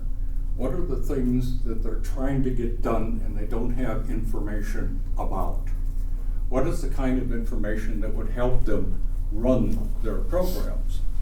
And we didn't do any of that. We talk about it all the time. But when we were proposing replicating the study, we didn't consider any of that. So in a way, it's not starting over, but it is changing the direction somewhat from just replicating to let's get some information that is in line with the goals of the senior center, that's in line with the goals of the board, and that is useful not only to Ronnie and the board so we know what's going on and we are up to date, but we can use this information as Ronnie did before to justify certain requests, for resources and staff. Have I got that right so far, Ronnie? Yeah, as mentioned, when Dave says, the focus has shifted, the need of our senior needs have shifted in the past 2-3 years. And I think it's important for us to gather as much data we can as on those changes, the impact it's having. As I mentioned earlier, is we have to be we're in reaction mode right now because everything's changing so quickly. So any information and data we can get on the impact. You mentioned cost of living, housing, gas, access to food, those basic needs. Any data we can collect around that, I think, would be very, very valuable in this, not just the services we provide, but be able to get more information on what capacity. We know there's a need. We have data there, but at what rate, and how quickly is that need escalating with those changes around our senior world? So that's kind of the story, I guess. I would like to propose that we, I forgot something. One of the things that was missing in the first survey, and I don't know, nobody really thought about it too much, at least I didn't, is that we didn't collect information, and we should have, on the demographic groups. For example, and this is anonymous, so people would not be identified, but we would be collecting information on age, sex, income level, education, disability. I'd throw in veteran status. Whatever we want, those would be the big ones right there. And then you could, once you have your questions formulated, like, I don't know, I'm just making this up. I could use counseling support to deal with my elderly parents who I'm providing care for. I don't know, that's not very good. But anyway, let's say that that's a need.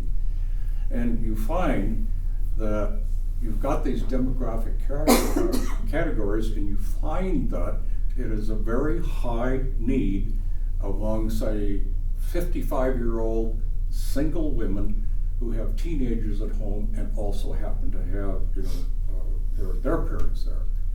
Okay, or you find that there are veterans in general that there are a lot of old elderly veterans that are having trouble with homelessness or food insecurity, those kinds of things.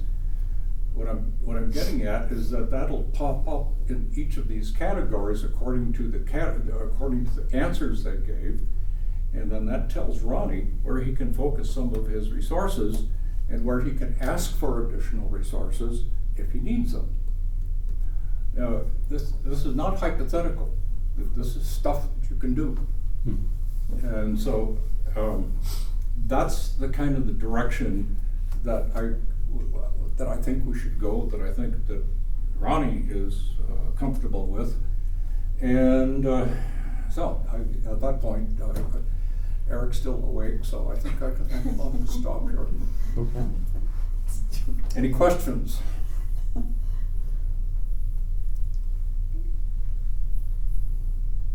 Good job, Dave.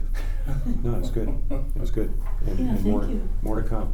All right, well. When you talk about the veterans that I see on the Veterans, street. yep. Yes, with their car, their job, with money. I wonder, who do they connect with? Do they have connections? Because in need of a job, we're talking about job development. Yeah. That so should have some type of a job instead of being a hand-me-down, whatever, and have also a problem of alcohol, drug. Right. That's why it keeps them right in that direction, that they cannot That's tricky. get it together, you know? Yeah. It'd be tricky formulating questions to get at those kinds of. We have Employment's easy, you can just ask them whether or not they are seeking employment or something like that, but substance abuse, that's a little trickier. You know, one of the things we learned was that when we were at the job fair at Workforce, is that Workforce has a dedicated individual focused specifically on veterans. I did not know that. Well, so they should have a flyer, so when we see them, hey, You know, veterans, excuse me, veterans have a lot of resources. Yeah. well, why don't they use them? That's my question. That's right. They have them, they should have help from, and why are they not gonna, why do they not? Yeah, and that's the Somebody question. that needs to be, do Yeah, the question is outreach. not to provide service, because they got lots of services available. The question is how to get them to the service. Yeah. How do you get them to accept the services? I mean, it's to not be an just outreach Right. to do Yeah, precisely but that. there's also the fact that you make choices about Yeah. your life. Yeah. You can lead a horse to water, then they have to decide. And so there's other layers too, right? Yeah, yeah. You know, providing that information is optional in resource appointments. And they may not disclose that they're a veteran, right? Right. So we may not know, they may be accessing those resources, but we may not know that they're a veteran. So it's just one of those things of, we can't solve all the problems with this information. It's just like Dave is saying, really gives us a It tells you where to foundational go, knowledge of where to what, start. right, of okay, well, now there's more awareness of how many veterans, right? Allows us to look at cross-sectional data as well of, okay, well, if there's this many veterans, and, you know, it just allows us to get that piece of information to see if there's anything additional outside of what we're already doing. But as for a bigger level, you know, we may be giving them that information, handing them that information directly to the right resources at Boulder County level, right? But we're not in those appointments with them. We are also, again, we are not the keepers of that information to say, hey, here you go. It's if they seek that support or then they're being directed. To Not those necessarily us, or it's supposed to be a senior, but the other organizations, they're supposed to tap into them. They're not doing it. They know or don't know, or they don't care, you know? Well, that we don't know, right? Yeah. And our board, you know, we have to focus on senior services specifically. Yeah, that's true. Yeah. What is in our control? Well, as far as proceeding, Ronnie and I talked about, I don't know, we didn't really nail it down that I recall, but we talked about, you know, looking into this further periodically and putting it on the agenda for each of the next 3 or 4 months. And so we can get that together by, say, September, something like that, and then Becky, assuming she's willing and able, and all the parties agree that we're going to go forward with this, everything will be in order, and we can have the survey administered, the results by the end of the year. So that's kind of the plan, which I think is very doable. It's not that complicated, but you got to be careful in the questions. And the one of the key questions I think is, that I want in it is employment related, you know, employment and volunteerism. You know, you interested in that? Are you working? Are you volunteering? Do you want it? You know, along those lines. So developing questions is a real, you gotta be careful. So I don't know if, do we need a motion, or should we just carry it forward? A motion to say that we want to move forward with this, or should we just do it? If we want to put, so what I heard was, you know, putting that on as a future agenda item, Okay.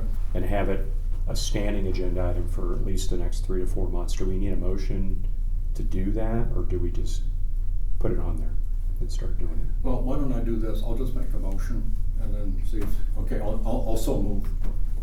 So put it on the, as a standing agenda item for the next 3 months for consideration, or for the development of a senior center survey. Okay. A second. Okay. All in favor? Yeah, I'm in favor. Yeah. Anybody opposed? All right. Okay.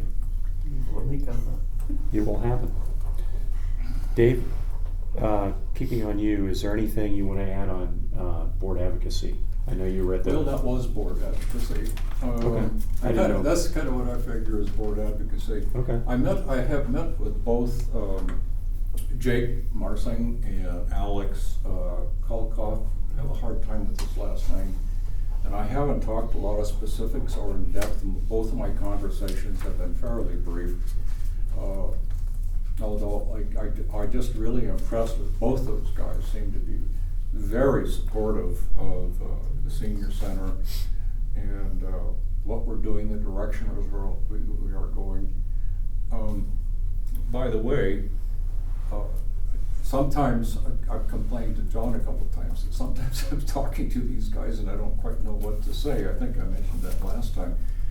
But I think a talking point that I'd like your approval on is I would like to say to the council members that we are moving this direction where we are considering a survey, a fairly comprehensive survey, and is there anything you would like to include in such a survey? And so if everybody's okay with that. So, well, you know, some of the council people that you mentioned, sometimes it hits me like, wants to be yo, me, I know it all.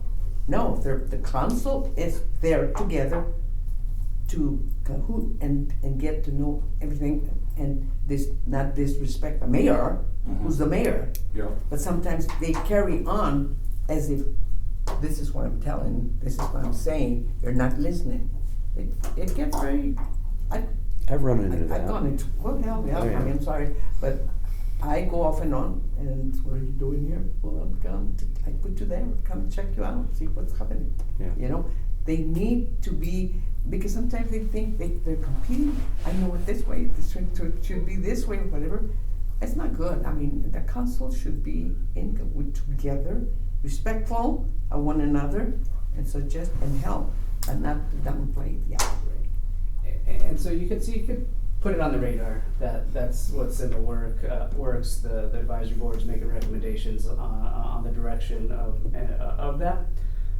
But as for recommendations they have, it's really city staff who will design those questions, because the information has to be relevant to the services that we're providing. And they have an idea, but they don't know all those details of what it is that we need to know. And so it is okay to just put on the radar, hey, if you have anything, let the board know, and we can put that in our recommendations to city staff in that process. So the city staff doesn't really want the city council coming to them and telling them what to put in a survey? That would be... Yeah. That's a good way to put They it. can. They Stay out of my absolutely can. goddamn business? They absolutely can. But again, right, it's our staff really know what information it is we need to collect.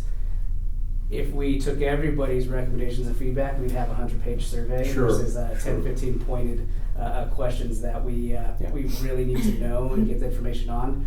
And the shorter the survey, the better the results. And I understand that, yeah, and I think there are techniques to get to help with that. We talked about that yesterday a little bit, but, yeah. And more so it could Well, be we, a- you know, right. no, but, you know, we do wanna be involved, and I wanted to say, think about this. You know, what are the needs, you know, from your perspective?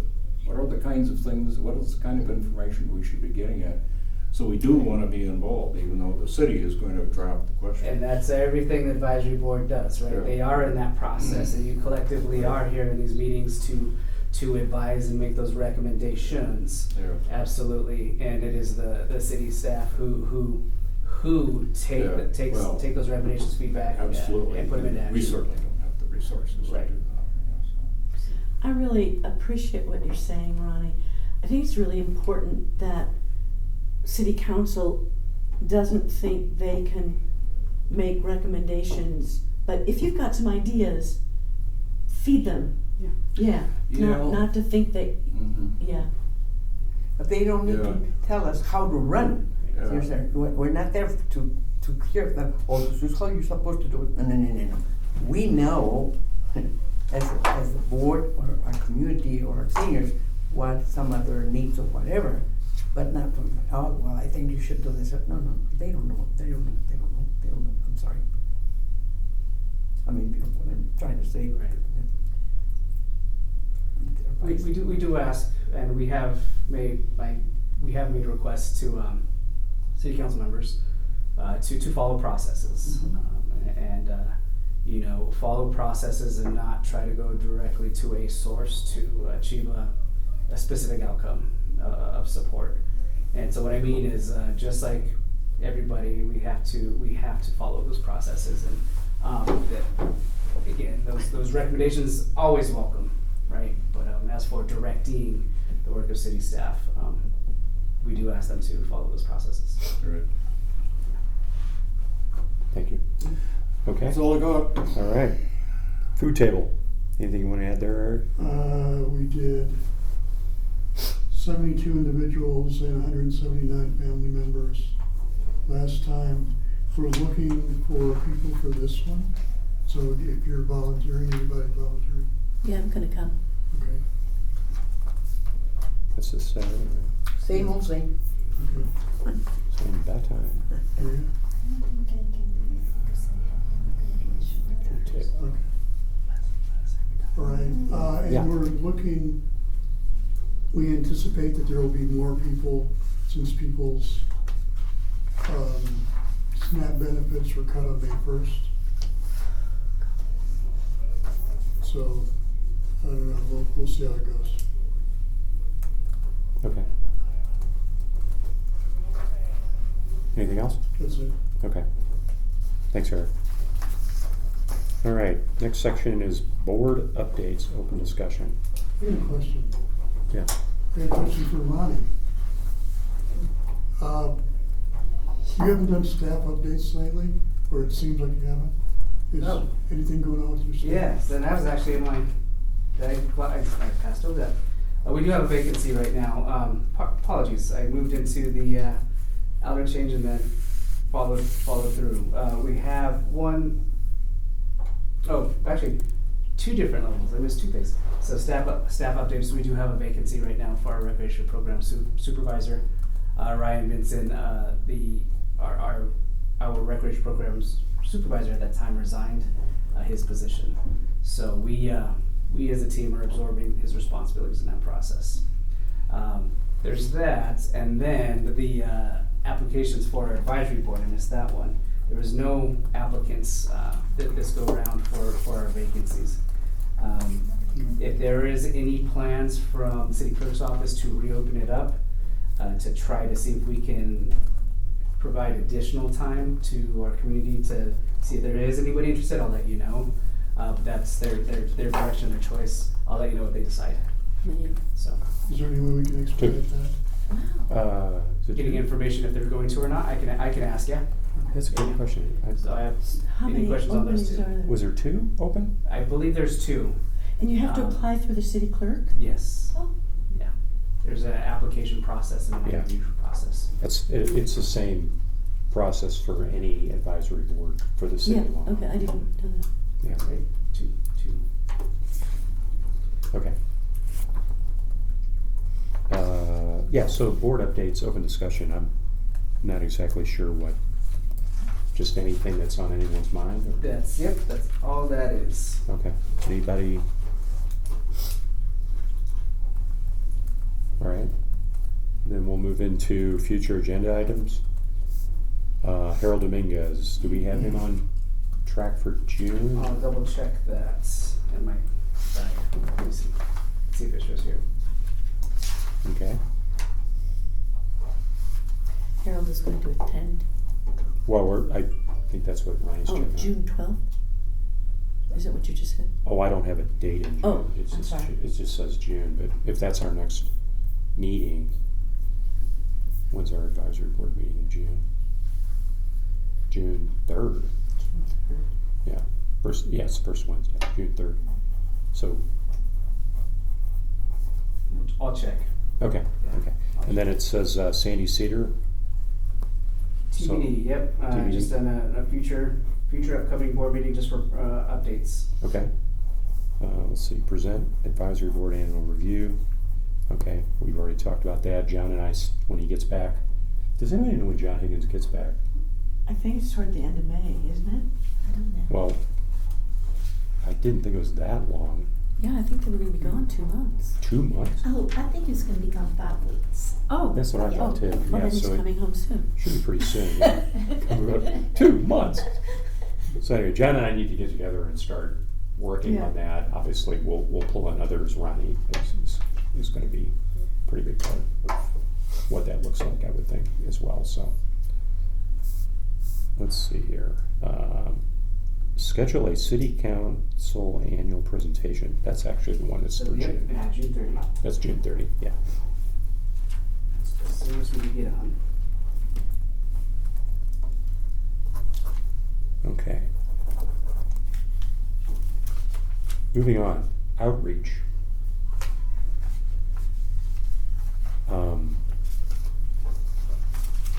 I know that there was something that Lonnie sent, am I correct? Here it is. It was outreach report for the May meeting. Okay, you want me to read this just real quick? It's not very lengthy, not very long. Is that okay? Yeah. So, Lonnie says we are still on track to start visiting senior properties of LHA. So I did talk with Ronnie. It says here at the Cinco de Mayo, we're looking at using the Village on Main as kind of our trial run for a presentation.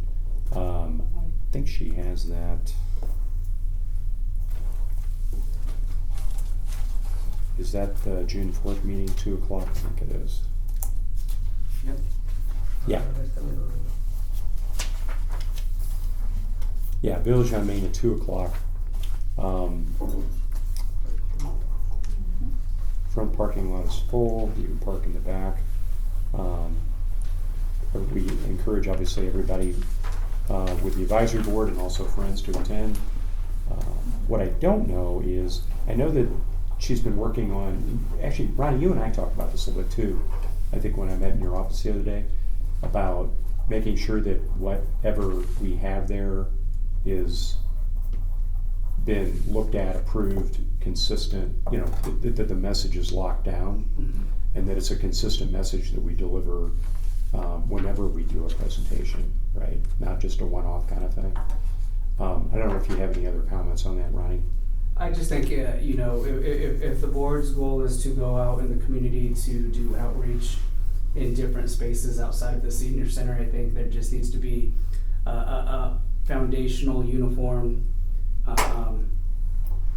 knowledge of the services we provide, what capacity, what offerings, what resources exist here and outside of, and not necessarily be an expert in any of those spaces. It's just really having that foundational knowledge to connect them or even answer simple, you know, basic questions that that may come up in these presentations.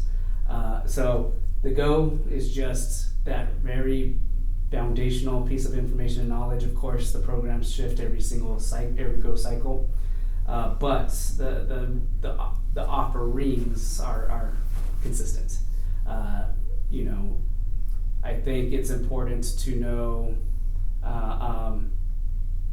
Not an expert in all of the things here, but know where information exists. So what that looks like is up to you all. What you need from me, I can help provide. But if you as an outreach group or going out in the community, I think it's definitely important to have that in place before you go. Yeah. And the Friends deliver goes to all of the LHA facilities. So that's available, all the information is available there. I mean, So they already have it. yeah, I mean, I don't know that people use it. I mean, I don't know how many people from the When you say residents. have it, meaning the Go magazine. They have the Go magazine as a resource available at their apartment buildings. Yeah. Right. Right.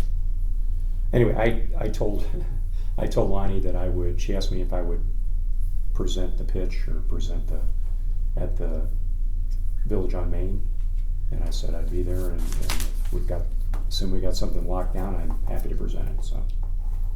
And I think it's a good idea. I don't know if the Friends Board has been contacted about joining you. I think it's a really good idea. Yeah. Because we feel like a need to outreach as well. Yeah, we should probably talk about that on the 16th. Oh, that's June. Yeah, June 16th. When's the next? That's when you're going June 16th. When is the next Friends meeting? Oh, the Friends meeting is this third Tuesday of May, so it's the May 19th. Yeah. 19th. 19th. Yeah, yeah. Yeah, so we should definitely discuss that. Okay. All right, and hopefully by the 19th I'll let Lonnie know, but hopefully by the 19th I can have something maybe a little more concrete from her. And the meeting at the Village is when? That's on. Did you say June something? Yeah, that's.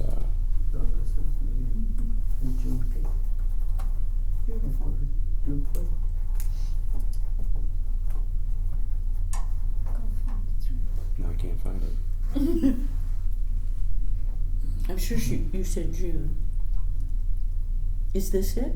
June 4th? June 4th. Oh, June 4th. Yeah. Oh, there it is. Yeah, June 4th. At 2? 2 o'clock, June 4th. Village on Main.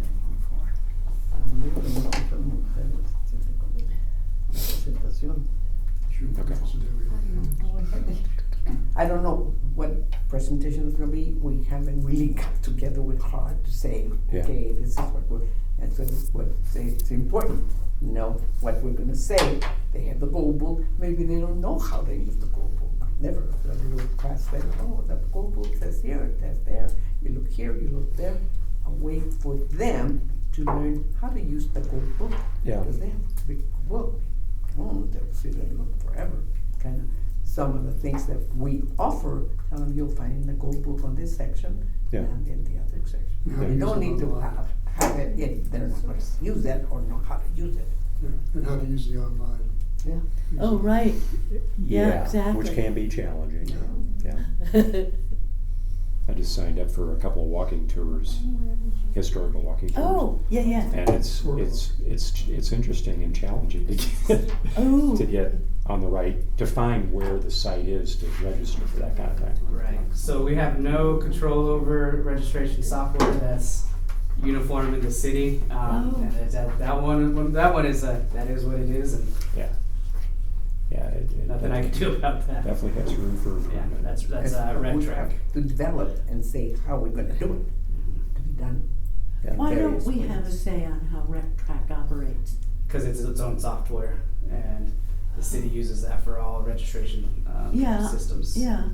Other departments don't have challenges. Oh, I'm sure they do. It's just one of those things that we just have to navigate it because it's the only it's the resource the city has elected to use. Yeah, it's not user friendly. I won't say I'm a fan because I'm not. Okay. won't pretend I can't That's tell. good, 'cause I'm not either. But honestly, I don't think there's a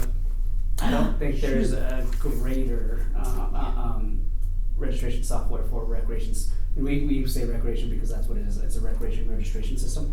I don't think there's a better solution out there at this time. So. Yeah. Which is surprising, right?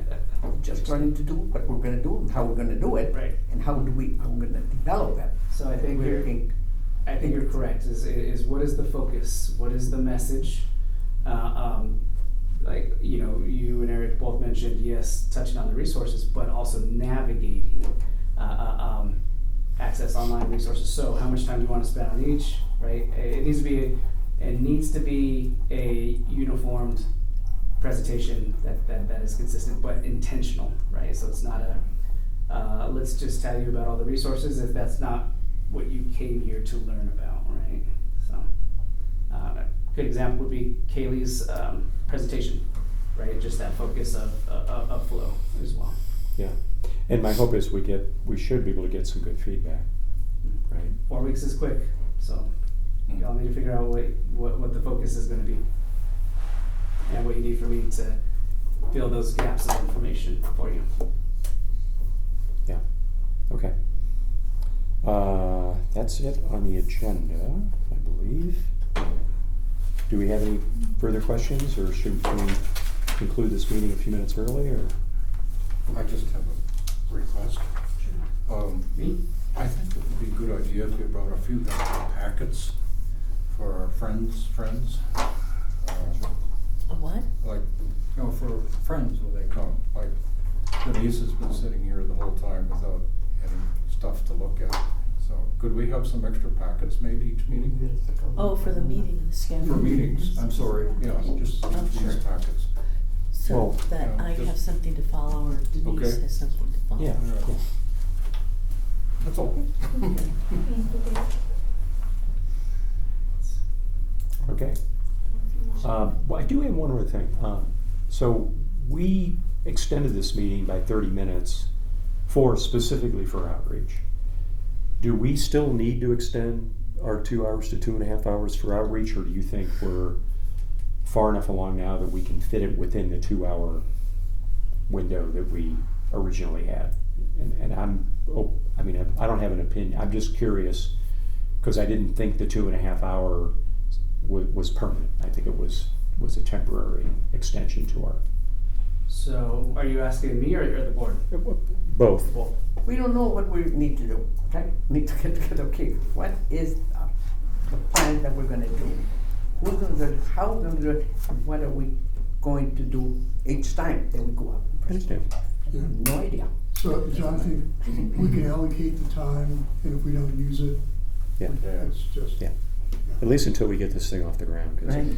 And I'm glad to give. Why wasn't Lonnie here today? Do we know?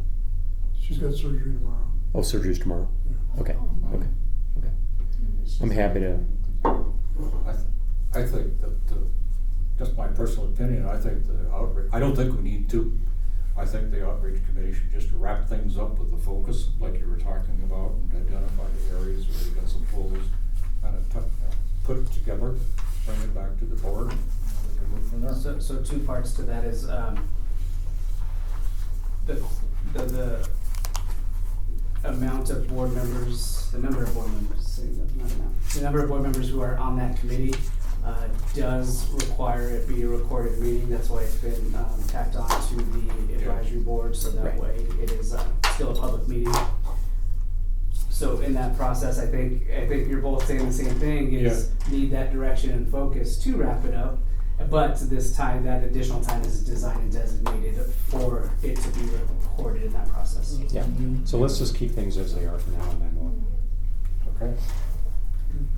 Agreed? Yeah. Okay. All right. Can we conclude? How do we conclude?